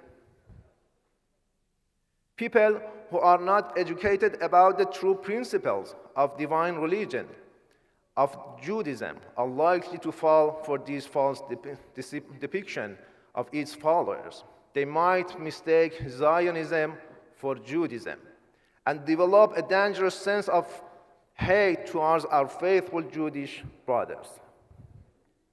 Especially since mainstream media has intentionally refrained from covering the struggles of Arab and Palestinian Jews and others against Zionism.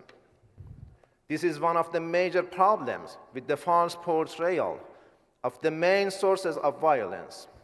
It directs undeserved hate towards the peaceful followers of divine religions worldwide. Another problem with introducing religious fanaticism as the main source of violence in the world is that the extremists are often trained and equipped by the same military powers who profit from waging wars.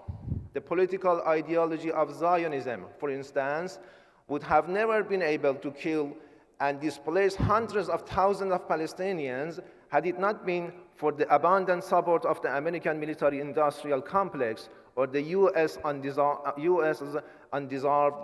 undeserved veto right, a right that has been used time and time again to veto resolution against the illegal and inhuman actions of this criminal Zionist entity. Meanwhile, we have failed to realize that the same world religions that are falsely depicted as the sources of violence can in fact serve as our greatest allies in the promotion of peace, with the exception of those who fell prey to the likes of colonial strategies such as divide and conquer. The followers of divine religions have been living together peacefully for centuries across the world, such as Jewish, Christians, and Muslim Arabs who used to live together peacefully in Palestine before Western colonial strategies destroyed peace in their land. Therefore, we at the Islamic Republic of Iran, and home to followers of divine religions such as Zoroastrianism, Judaism, Christianity, and Islam, believe in the important role of religious leadership in promoting peace. Religious leaders often have credibility as guides of trusted institutions, and through educating people about the core values of divine religions followed by millions across the world. Religious leaders can promote love and understanding, which can encourage people to decline calls for violence. Through the promotion of spirituality, religious leaders can offer people a deep-seated and effective base for examining and modifying their own behavior. They can also help provide a sense of identity through offering people a respected set of values. They are able to unite nations around these values and mobilize communities to pursue common goals. Also, they often have a sense of calling which can inspire people to have patience and persevere in the face of conflict. And if we allow them to, through preaching divine teachings, religious leaders can create a sense of identity and purpose so true and strong that can veto the warmongering policies of world powers in a way no international organization has ever been able to. Thank you for your attention. Thank you so much, colleague Reza Khan. And dear colleagues, because I needed to go to bilateral meetings, I'm sorry, it is not possible to continue here in this room for now. And so it's my honor to invite Madame Mokitimi, the Speaker of the Senate of Lesotho, to share the meeting. Madame, please, it's an honor for me.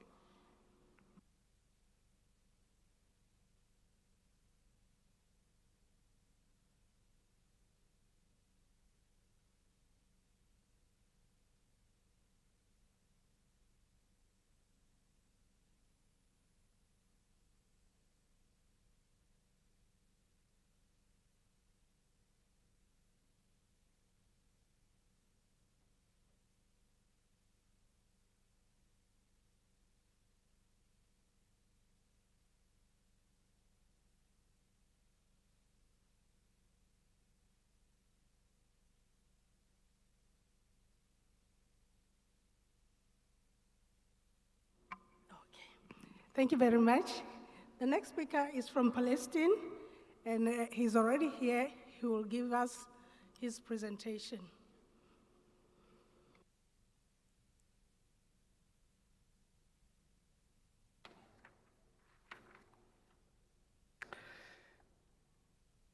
Thank you. السيدات والسادة. Ladies and gentlemen,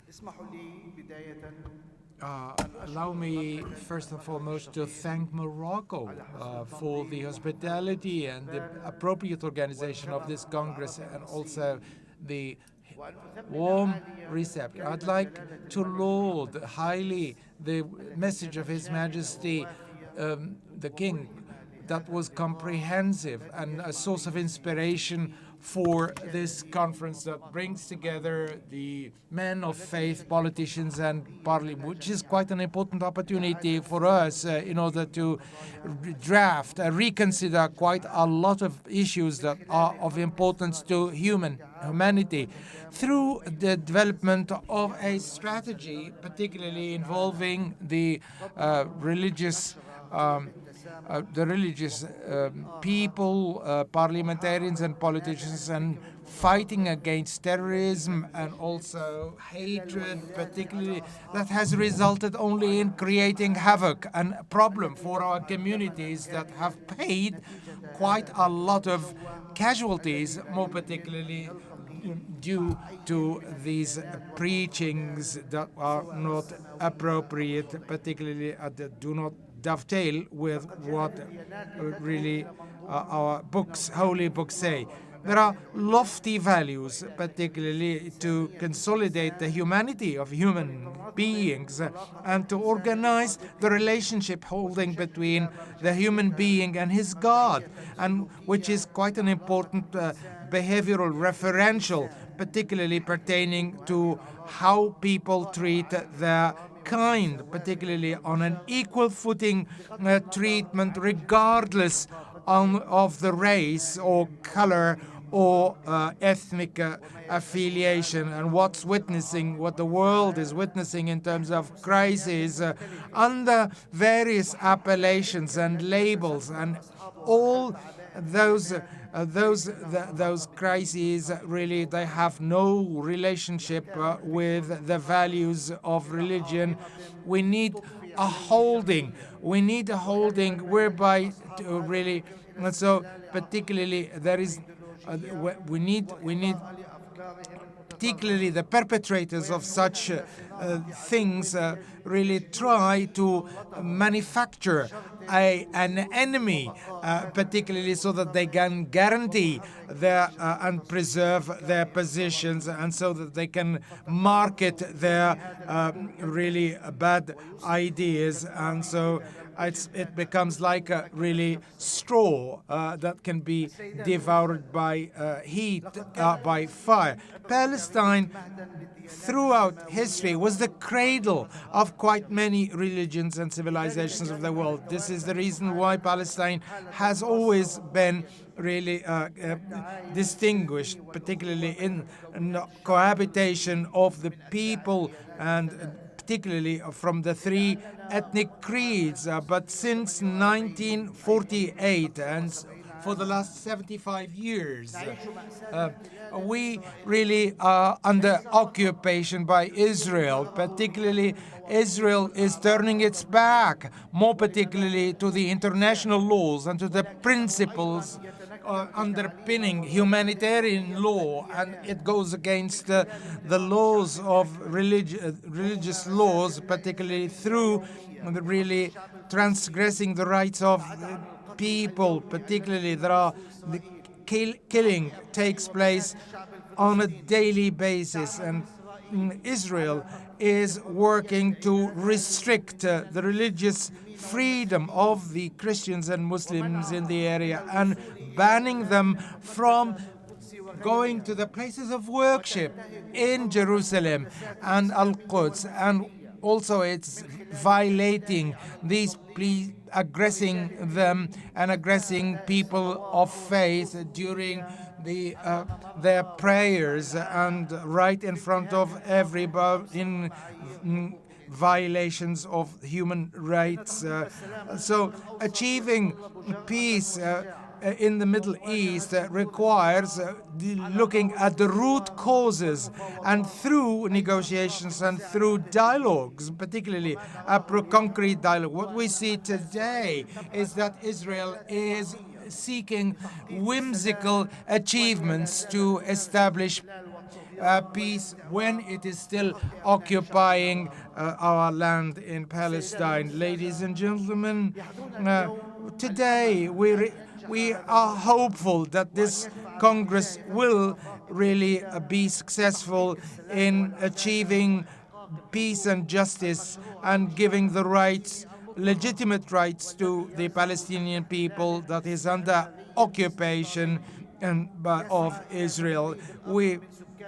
Then Israel is trying to really empty the land of Palestine from its authentic and original people. Particularly, there is need for really negotiations around the table, particularly in the Middle East, on the basis of the values, the lofty values for which we are congregating and meeting in this quite important Congress that brings together eminent people. And this way, if we don't take advantage of this opportunity, then we'll lose this opportunity, particularly so that we can really spare the lives and also preserve human beings and giving a possibility to the future generations so that they can live in communities that are just, fair, and away from hatred.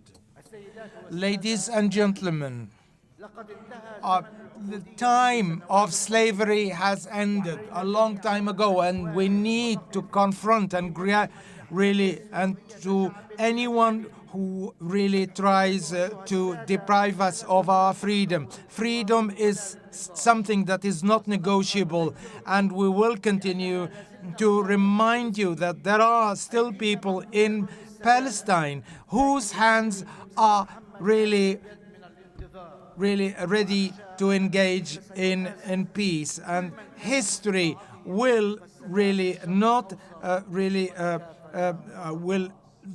will not pardon those who ignore this call for peace. Thank you. Thank you very much. Thank you very much, Palestine, for your input. We will have the next speaker from the Parliamentary Assembly of the Mediterranean, Mr. Petro Rogue. Thank you.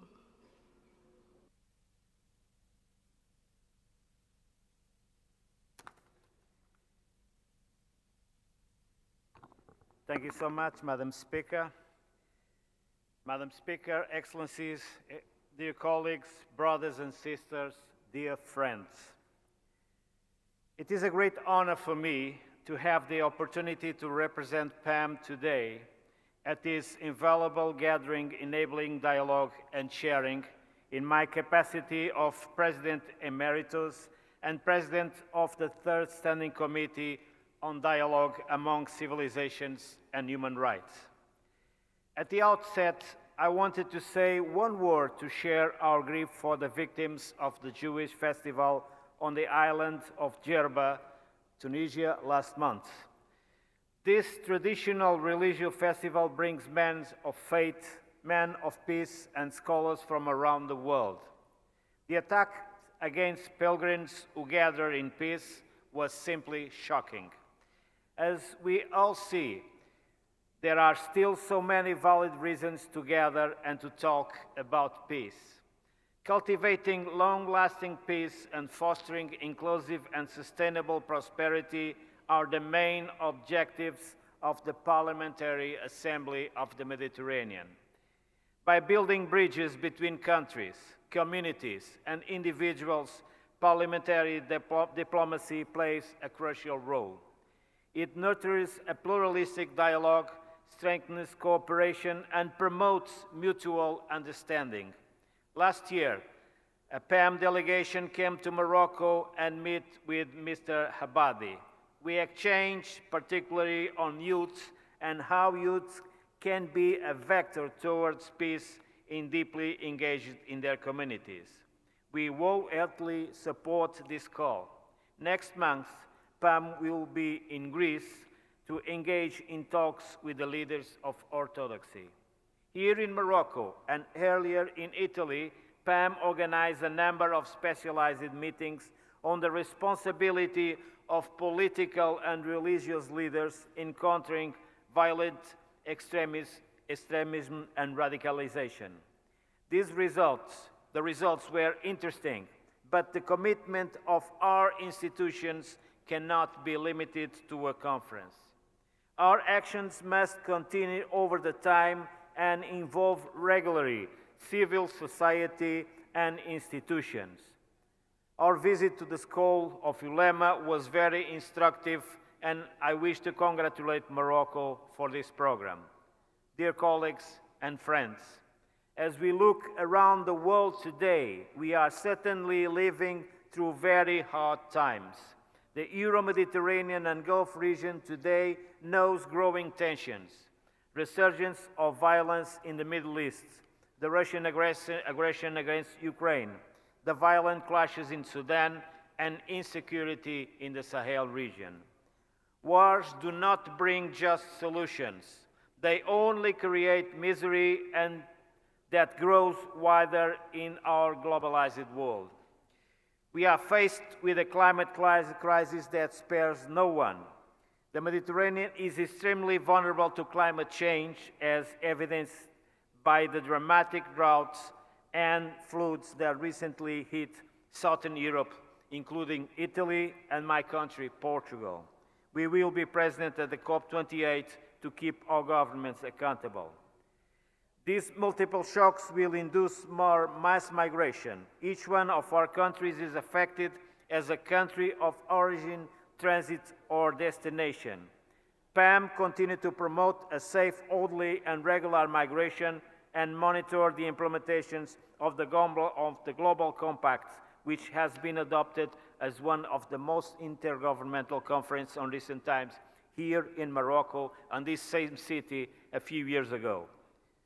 Dear colleagues, 2023 also marks the 75 years of the Universal Declaration of Human Rights.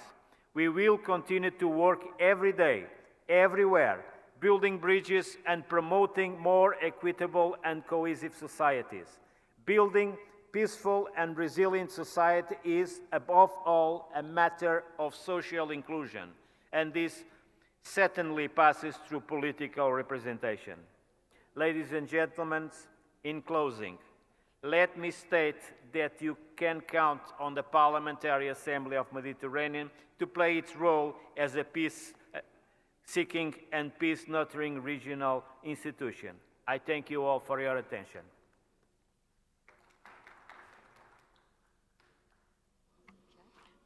Thank you very much.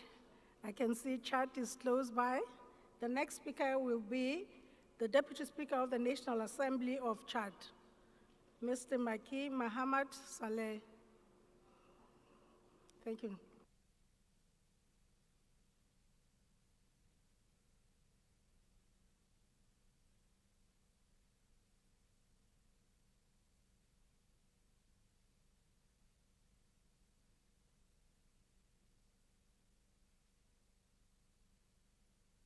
Madame la Présidente. Madam Chair, distinguished guests, ladies and gentlemen. It's a great honor for me to take the floor before this August Assembly to share with you some thoughts about the role that interfaith dialogue can play in order to respect the rule of law as well as inclusion and peace. Interfaith dialogue for us is the result of positive interaction between people of different faiths. This can be done through exchanges and daily life practices that is for the well-being of all. Chad, my country, which is a vast country at the heart of Africa, has borders with Arab Muslim countries and African countries. It is a very rich, culturally diversified country and it has Muslim, Christian, as well as secular ethnicities with Arab and African and Muslim components of the population. Our country has a multi-faceted culture, and it believes firmly in peace despite the strife and conflicts that might arise in there. And that is thanks to the cooperation between different religious leaders.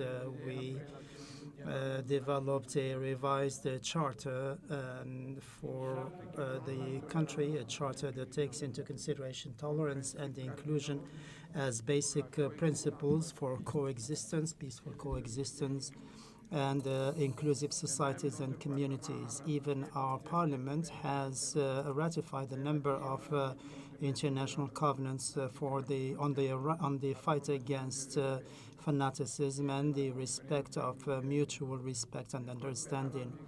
The penal code adopted in the country, adopted in 2017, includes sanctions against intolerant practices and exclusion.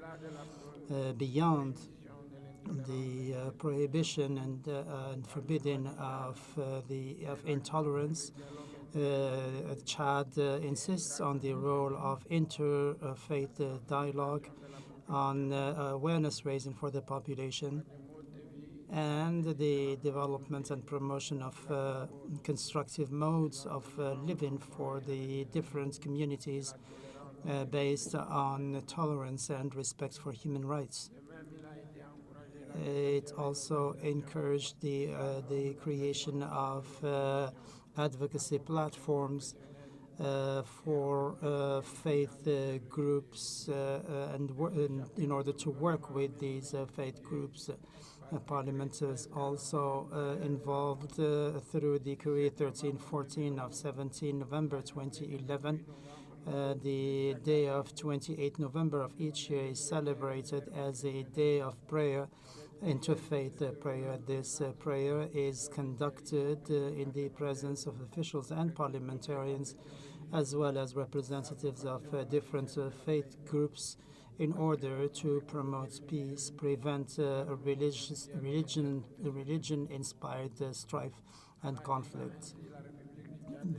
By acting this way, the Republic of Chad hopes to continue to contribute to the promoting the role of religion, and also to the development of a more tolerant, more inclusive world in which each component of society can live, that is, in mutual understanding with others. The role is also to promote the work of parliamentarians in conjunction with the representatives of civil society in order to build a society that is more inclusive and more tolerant. The challenges facing peace and inclusion, as well as respect for human rights, which are facing parliamentarians and religious leaders and civil society organizations, mean that society in general and the international community have to work together to address these challenges and to fight prejudice which impede the emergence of peaceful societies, promote love and forgiveness. These are values that are enshrined in the different faiths, and the aim also is to promote closer ties between religious leaders, as well as respect for the respective religious values. We should also work to invite the representatives of different faiths to promote positive and constructive practices, and to also engage in a dialogue with government and representatives of civil society for the promotion of the Republican values. Contribute also to promoting a culture rooted in peace and coexistence, work for the well-being of the population and development. Parliamentarians can cooperate in a better way with representatives of the different faiths and the civil society to answer the concerns of both groups and especially that religion and politics have always been intertwined. They both try to promote the living together and promote nonviolence. Before concluding, I would like to point out that the efforts made to promote interfaith dialogue and the promotion of the rule of states, the rule of law in countries, and the emergence of a more inclusive societies represents a broad answer to the challenges faced by the parliamentarians and religious leaders, and also to answer the concerns of the peoples as they are expressed. We wish to hail the initiative of the Interparliamentary Union and the Parliament of the Kingdom of Morocco and the religious organizations and the Alliance of Civilizations of the United Nations and the Muhammadiyya Rabita in the Kingdom of Morocco, who had this brilliant idea of inviting us to this conference to look for overall solutions. Thank you very much for your kind attention. Thank you.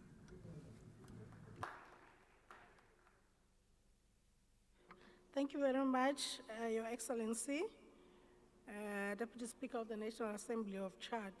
Our next speaker is Mr. Seni Kamara, the member of the Transitional National Assembly of Guinea. Thank you.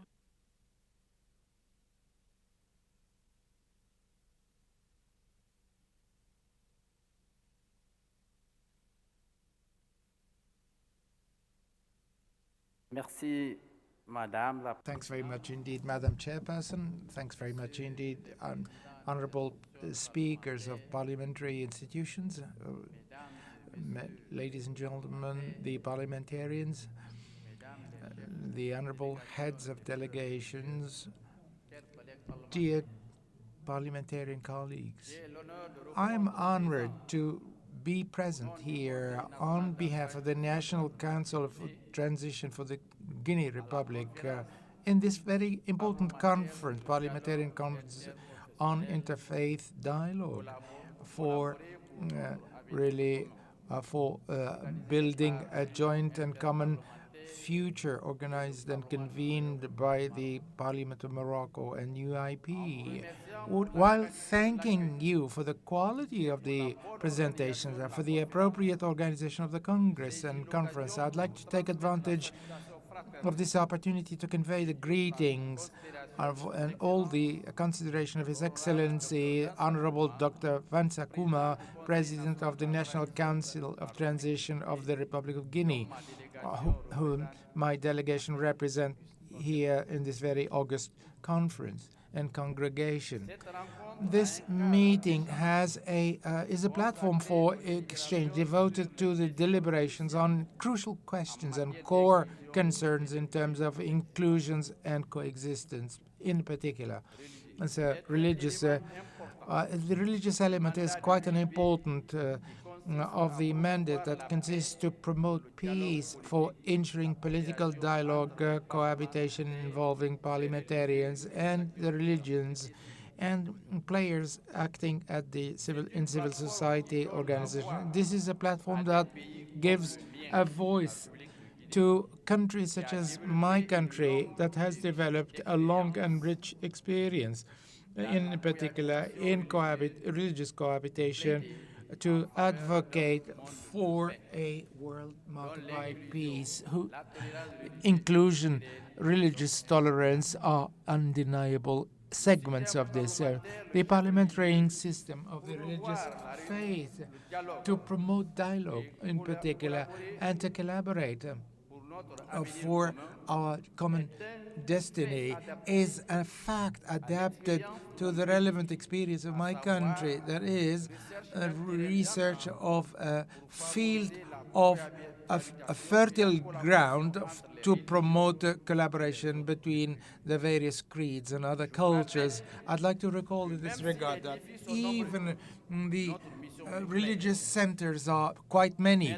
Our mission is clear, putting in place a mechanism of a efficient mechanism based on resources and based on relevant experiences that are unprecedented. Taking advantage from really of taking advantage of the IT to work together to solve the problems that we are grappling with and that threaten the survival of humanity and are hindering growth, particularly, and reducing inequalities and also reducing poverty. Ladies and gentlemen, it's for the first, we need to bring parliamentarians and men of faith and to promote policies and voluntary-based policies for ensuring a dialogue and cohabitation and faith, to create bridges for ensuring dialogue for the joint missions carried out by parliamentarian and men of faith to enhance the awareness of the grassroots population on the values, the lofty values of the things that we have in common and which brings us together for a better, for building a better world, an inclusive world, a fairer world for the whereby human rights are upheld and protected, and to create a watch committee in order to really fight against hatred, speeches of hatred and fanaticism and fundamentalism. So we need to stand against really intolerance, so we need to make of these social practices that maintain the equilibrium and the balance through appropriate education and through the provision of training. There are good practices in my country, in the Republic of Guinea, good practices in the in the General Assembly we start with prayers by religious people from different Christian and Islamic creeds, and so particularly there is interaction in our General Assembly, particularly which contributes necessarily to promote the environment whereby understanding prevails and which has a considerable impact on the community.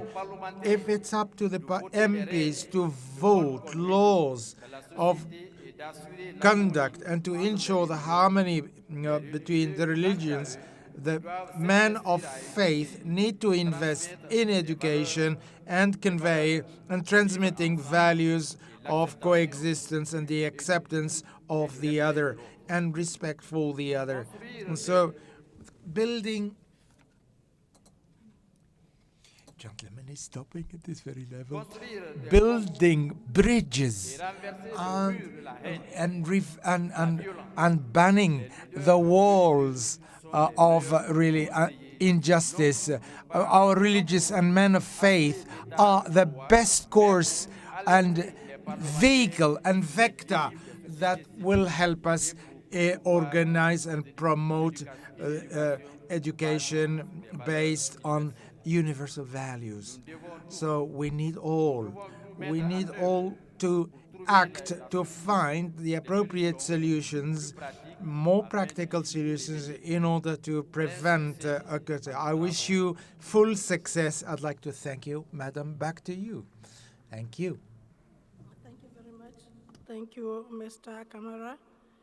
The next speaker is a member of the National Assembly of South Africa, Ntate Madala David Ntombela.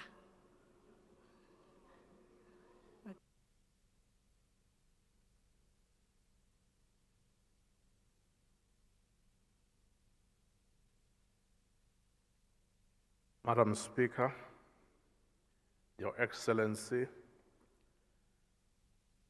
honorable parliamentarians, distinguished guests, ladies and gentlemen, interfaith dialogue as a catalyst of working together for our common future is a critical starting block to chart a way forward for mankind. It is therefore essential to include religious actors on diplomatic efforts. Interfaith dialogue is a glue that brings people of different religious faiths together on a round table conversation, or even a conversation under a tree, or at various social levels. The 2017 St. Petersburg Declaration on promoting cultural pluralism and peace through interfaith and inter-ethnic dialogue recognizes that dialogue with faith, cultures, and ethnicities is essential to peace and cultural pluralism. How do we view this cultural phenomenon? At the advent of the democratic dispensation, the essence of the nation's understanding of this cultural heritage is captured in the title of the statement, "I am an African," made by the Deputy President Mbeki to the Constitutional Assembly of South Africa. This set the tone and laid the basis for a non-racial understanding and appreciation of the nation's diverse heritage. South Africa has been famously referred to as the Rainbow Nation because it's made up of many diverse cultures and religions.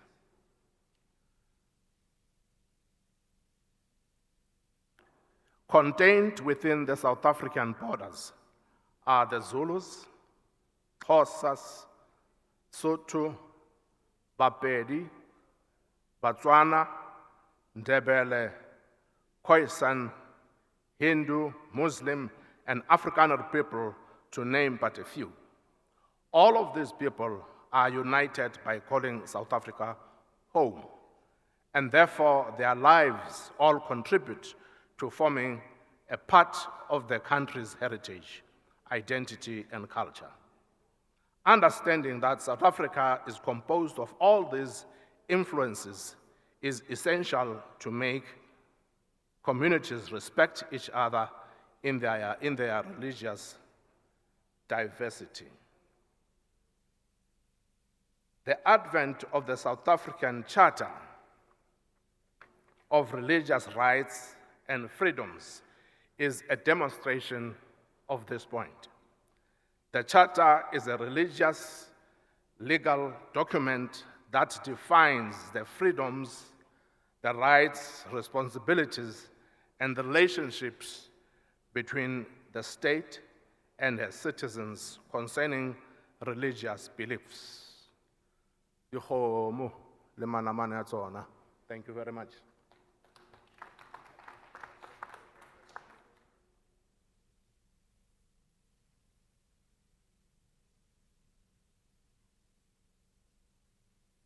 Thank you very much, Dikgomo Ntate ra leboha.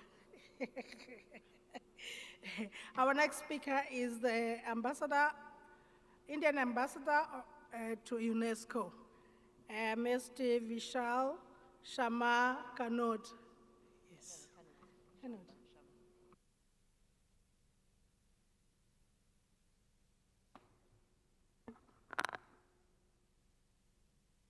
Excellencies, my sister from Lesotho, brothers and sisters, Namaste, Salam Alaikum, and Sat Sri Akal, which means truth is timeless.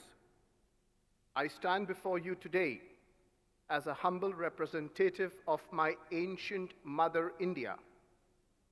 India, that is Bharat, is the land of philosophy, of rich cultural and religious diversity.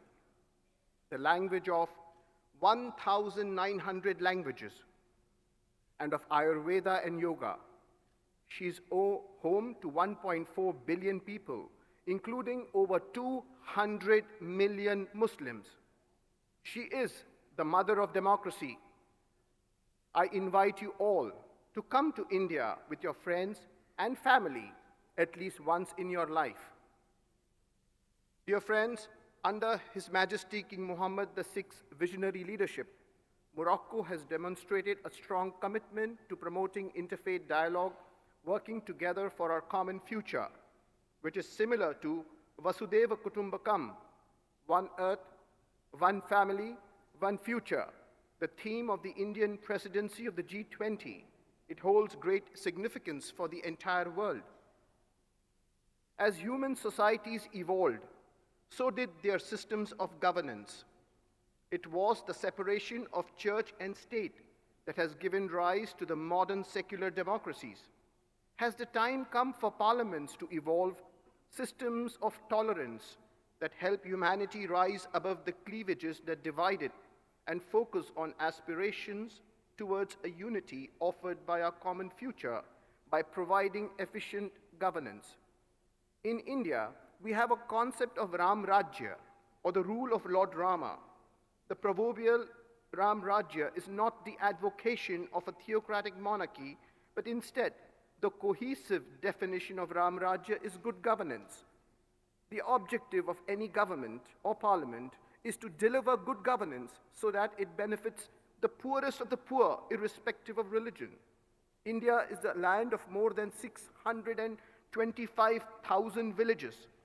The government of Honorable Prime Minister Narendra Modi has built 116 million toilets for the poor of the rural villages, primarily to give dignity to rural women. It has launched Ayushman Bharat, the largest health insurance scheme to cover 500 million poor people, and cooking gas connections to over 92 million households, impacting a population of 400 million. Service to the poor does not differentiate on basis of religion. Service is secular, just as the pain of hunger or the sadness of a broken heart also does not differentiate. The hand that serves is higher than the deed that hurts. Can parliaments inculcate a service attitude among parliamentarians and encourage educational systems to bring programs wherein the youth are groomed with a positive attitude towards nishkam karma, or selfless service? Can parliaments become a source of inspiration for the youth to usher in the politics of service, the politics of hope, and reject the colonial politics of divide and rule? Can debates in parliaments aim towards the higher ideal of inclusion? At the United Nations High-Level Forum on the Culture of Peace, Prime Minister Modi summarized India's contribution to global peace and harmony, that India's gift to the world is not war, but the wisdom of Lord Buddha and his message of peace. Prime Minister Modi inaugurated India's new parliament on 28 May 23, wherein the ancient Sanskrit texts of India were recited along with verses from the Torah, the Bible, and Surah Al-Rahman from the Quran, to seek the blessings of all religions for the 1.4 billion children of Mother India. Prime Minister Modi's call of Sabka Saath, Sabka Vikas, Sabka Vishwas means social cohesion results in collective growth towards a common future. Excellencies, I remember seeing a video wherein His Highness Sheikh Mohammed bin Zayed Al Nahyan, President of the UAE, discloses that his father, Sheikh Zayed, may peace be upon him, sent him away as a young man to North Africa. I'll just conclude in 30 seconds. To experience the hardships of life. On his return, his father asked him, what had he learned? Sheikh Mohammed replied that he had learned that he must help the poor. Sheikh Zayed asked him to explain further, and the son replied, we must help because they are Muslims, to which Sheikh Zayed immediately said, no. We are all children of Allah regardless of religion, and we must help without discrimination.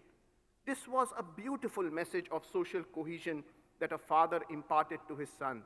Religion in this way can be used as a tool to join hearts. Thank you, Excellencies. Thank you very much, Your Excellency. Our next speaker is Ms. Monica Bartos, a member of the National Assembly of Hungary.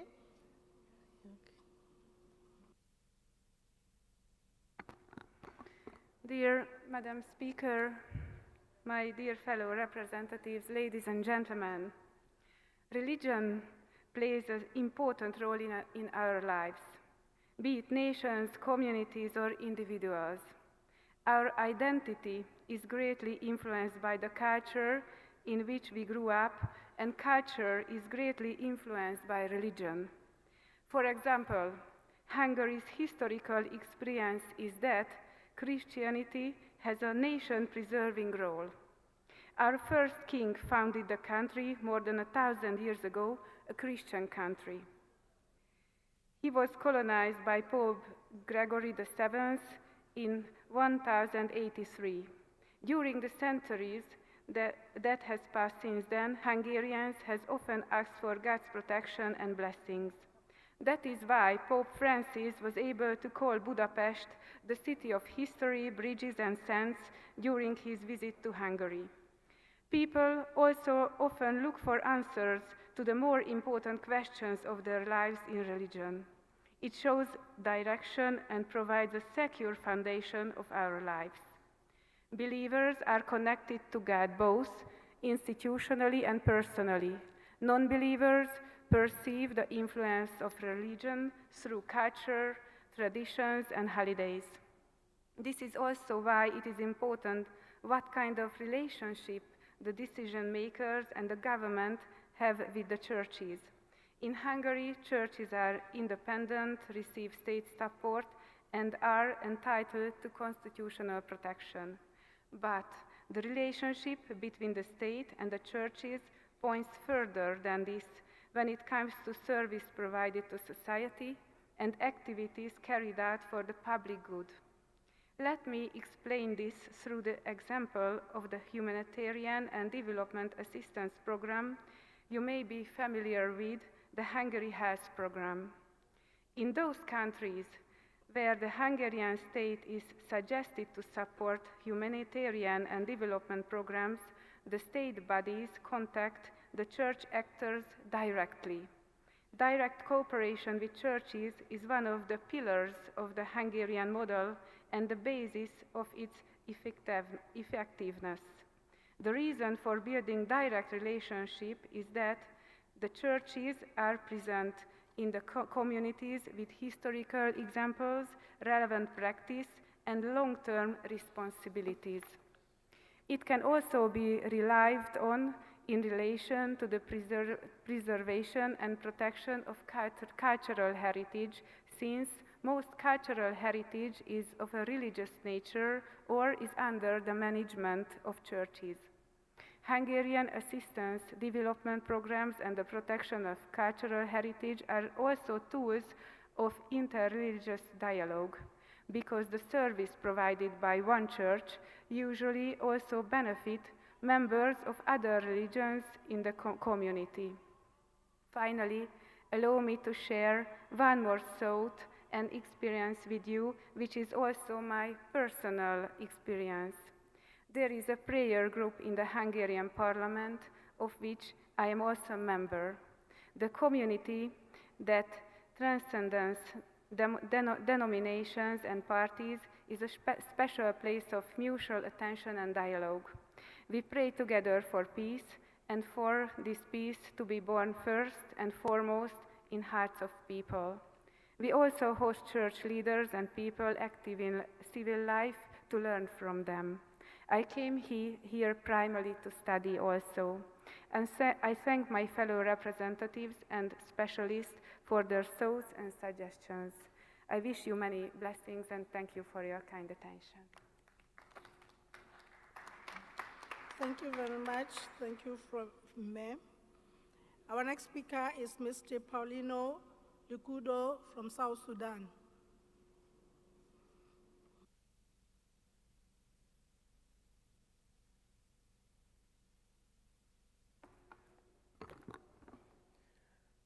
Right Honorable Speaker of the Senate of Lesotho, honorable members of the Parliament, honorable delegates, and media. I am, on behalf of the people and the government of the Republic of South Sudan, very glad to the Kingdom of Morocco for the hospitality and hosting these important occasions here today. The Republic of South Sudan is one of the East African countries and the only country in East Africa that speaks Arabic and also speaks English.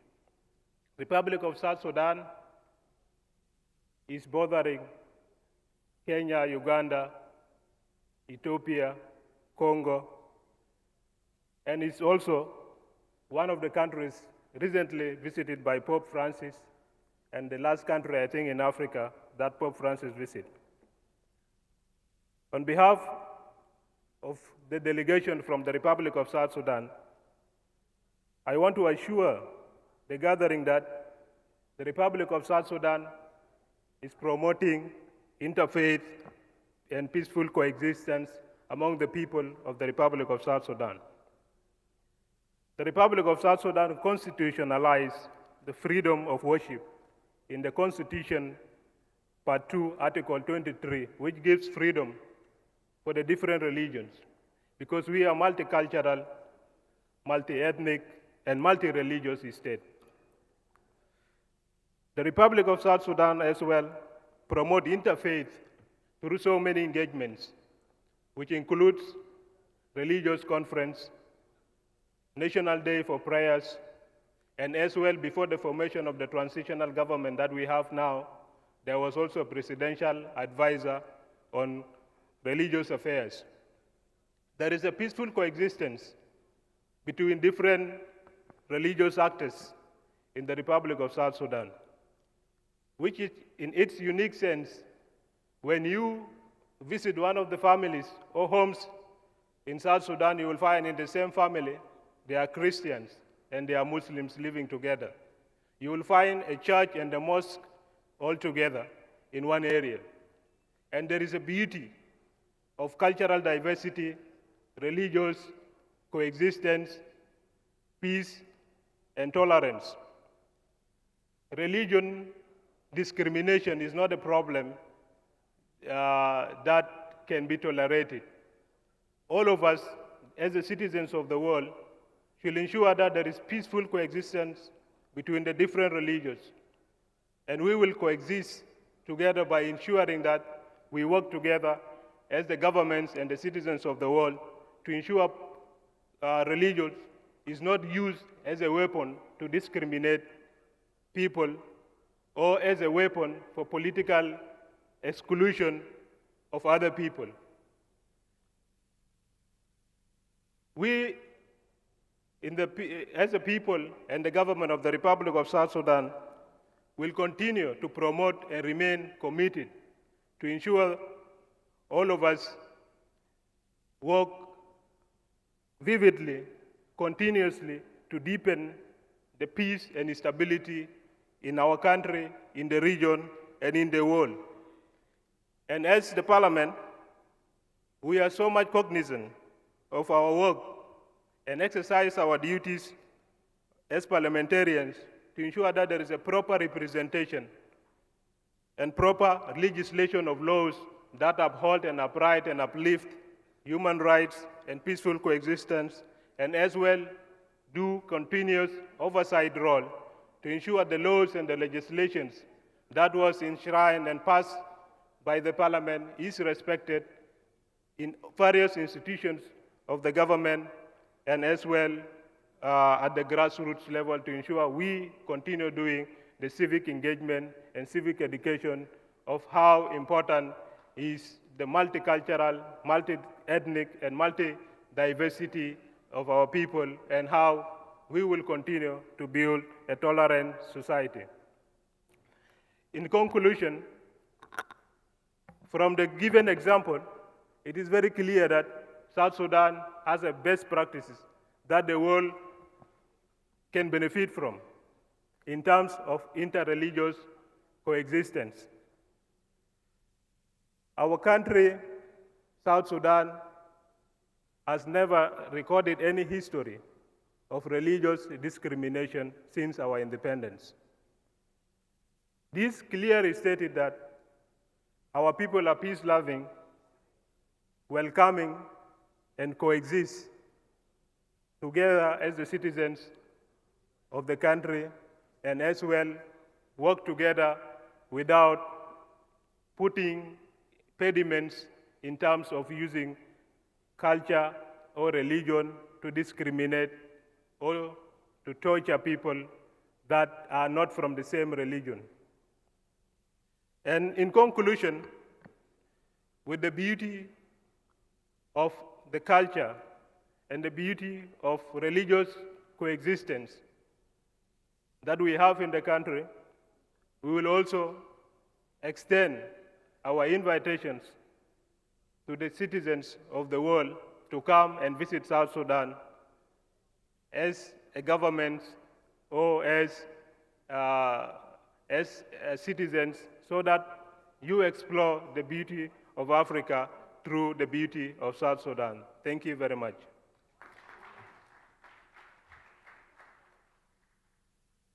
Thank you very much, Mr. Lukuro.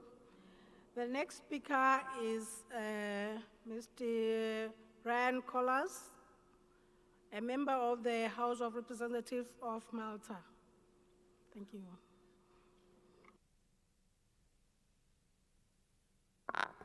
Madam Chair, Excellencies, ladies and gentlemen, Assalamu alaikum. The dialogue on interreligious faith is not and cannot be a one-off dialogue. In the same way that humans need to eat and drink every day, likewise, the dialogue on interreligious faith needs to continuously nurture and be nurtured every day. It is in this sense that Malta welcomes Morocco's proposal for a permanent standing committee of interfaith dialogue. Such that what has been achieved here in Marrakesh will serve as the foundations for future dialogue. And here I would like to commend Morocco's long-standing history in its contribution in the subject of tolerance and peace. Dear colleagues, politicians, and religious leaders, we have had enough over the years of religious wars. We have seen throughout the centuries religion being used as a pretext for war. This has been stated in Tuesday's opening session by two individuals who know what this really means. Hila Yoon, the Afghan peace builder, whose mother was shot dead. But this was also reminded to us by Ildefonso Nyokindi, who also lost his mother at 3 years of age. Both Hila and Ildefonso had a choice to make in their lives. They could either select revenge or hatred to those who brought them so much pain and fear, or they could believe that good always prevails. If not today, tomorrow. But good always prevails, and we need to make sure that it will continue to always prevail. Both Hila and Ildefonso made the right choice. They chose a future of hope, peace, stability, tolerance over revenge and hatred. They represent the future, the right future that we want for our children. In today's day and age, as politicians and religious leaders, we are influenced and we are influencers. And we must never forget the impact that our words have on our societies. Populist discourse for short-term political gains is oftentimes a source of discontent and division amongst different sections in our societies. This meeting in Morocco has provided the opportunities for politicians and religious leaders to learn from each other. But more importantly, it has confirmed that whilst we may practice different religions, what unites all our religions and all our nations are our shared common values, which we must protect in the name of tolerance, peace, and the right to freedom of religion. I wish you many blessings. Shukran. Thank you. Thank you very much. Our last speaker for the day is Mr. Mohammed Alam Azadar he's the Deputy Speaker of the House of Elders in Afghanistan. بسم الله الرحمن الرحيم السيد الرئيس السادات وأعزائي البرلمانات Good afternoon. On behalf of the delegation of Afghanistan and the people of Afghanistan, I would like to extend my sincere greetings to all of you and to express our gratitude to the sister nation, the Kingdom of Morocco.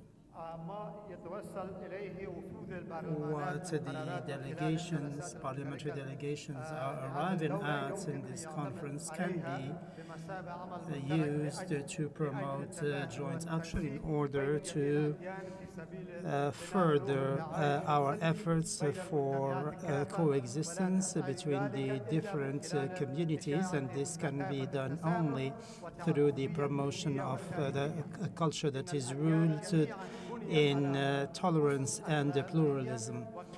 They have to be based on the values we have in common in order to promote peace.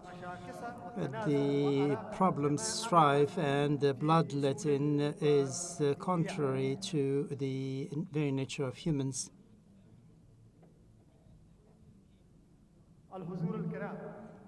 Distinguished participants, the parliamentary delegation from Afghanistan wishes to draw your attention to the fact that Afghanistan is occupied by a group of people that do not believe in tolerance, and they want to exploit and rule the country against its will.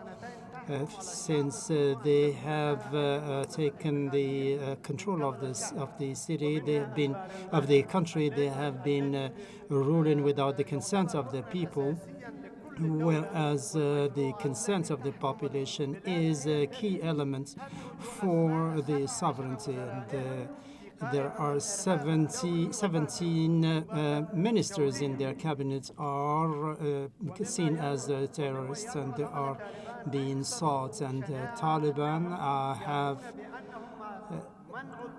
have prevented women and girls from seeking education and from working. And they think that this is based, or they say, they pretend that this is based in the Islamic religion, whereas can you see, for example, that women, for example, in Morocco are forbidden from working, whereas Morocco is also a Muslim state.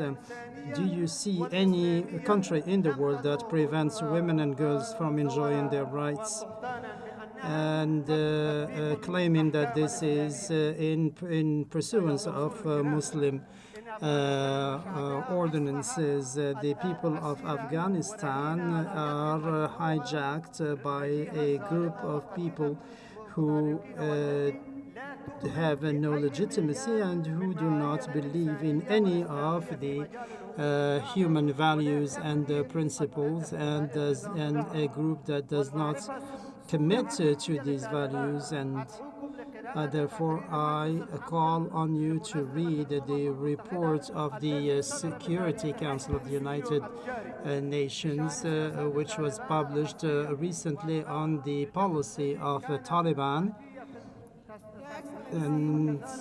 And also on 5th of June, it addressed the war crimes that were committed by the Taliban fighters. Dear brothers and sisters, we are not asking you to support us militarily. We are asking you to be our voice, that is, as far as the ordeal faced by Afghanistan and its people is concerned, because of the actions of Taliban. People in Afghanistan feel that what happened in Afghanistan in 2 years ago can happen in other countries as well. That is, if a group of terrorists and bloodthirsty terrorists take over and control a state.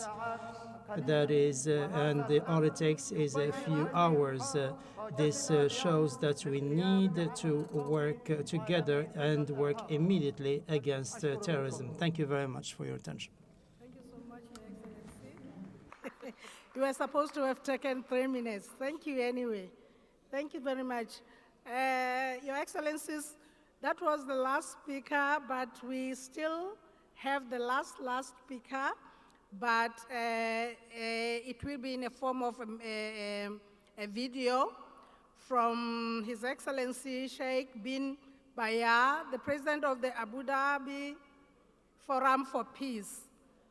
It is a short video that we ask that you please listen to. Be patient. We are finishing. Of Allah, most merciful, most gracious. Peace and blessing be on our Prophet, his kith and kin. I think there is translation on the screen, English.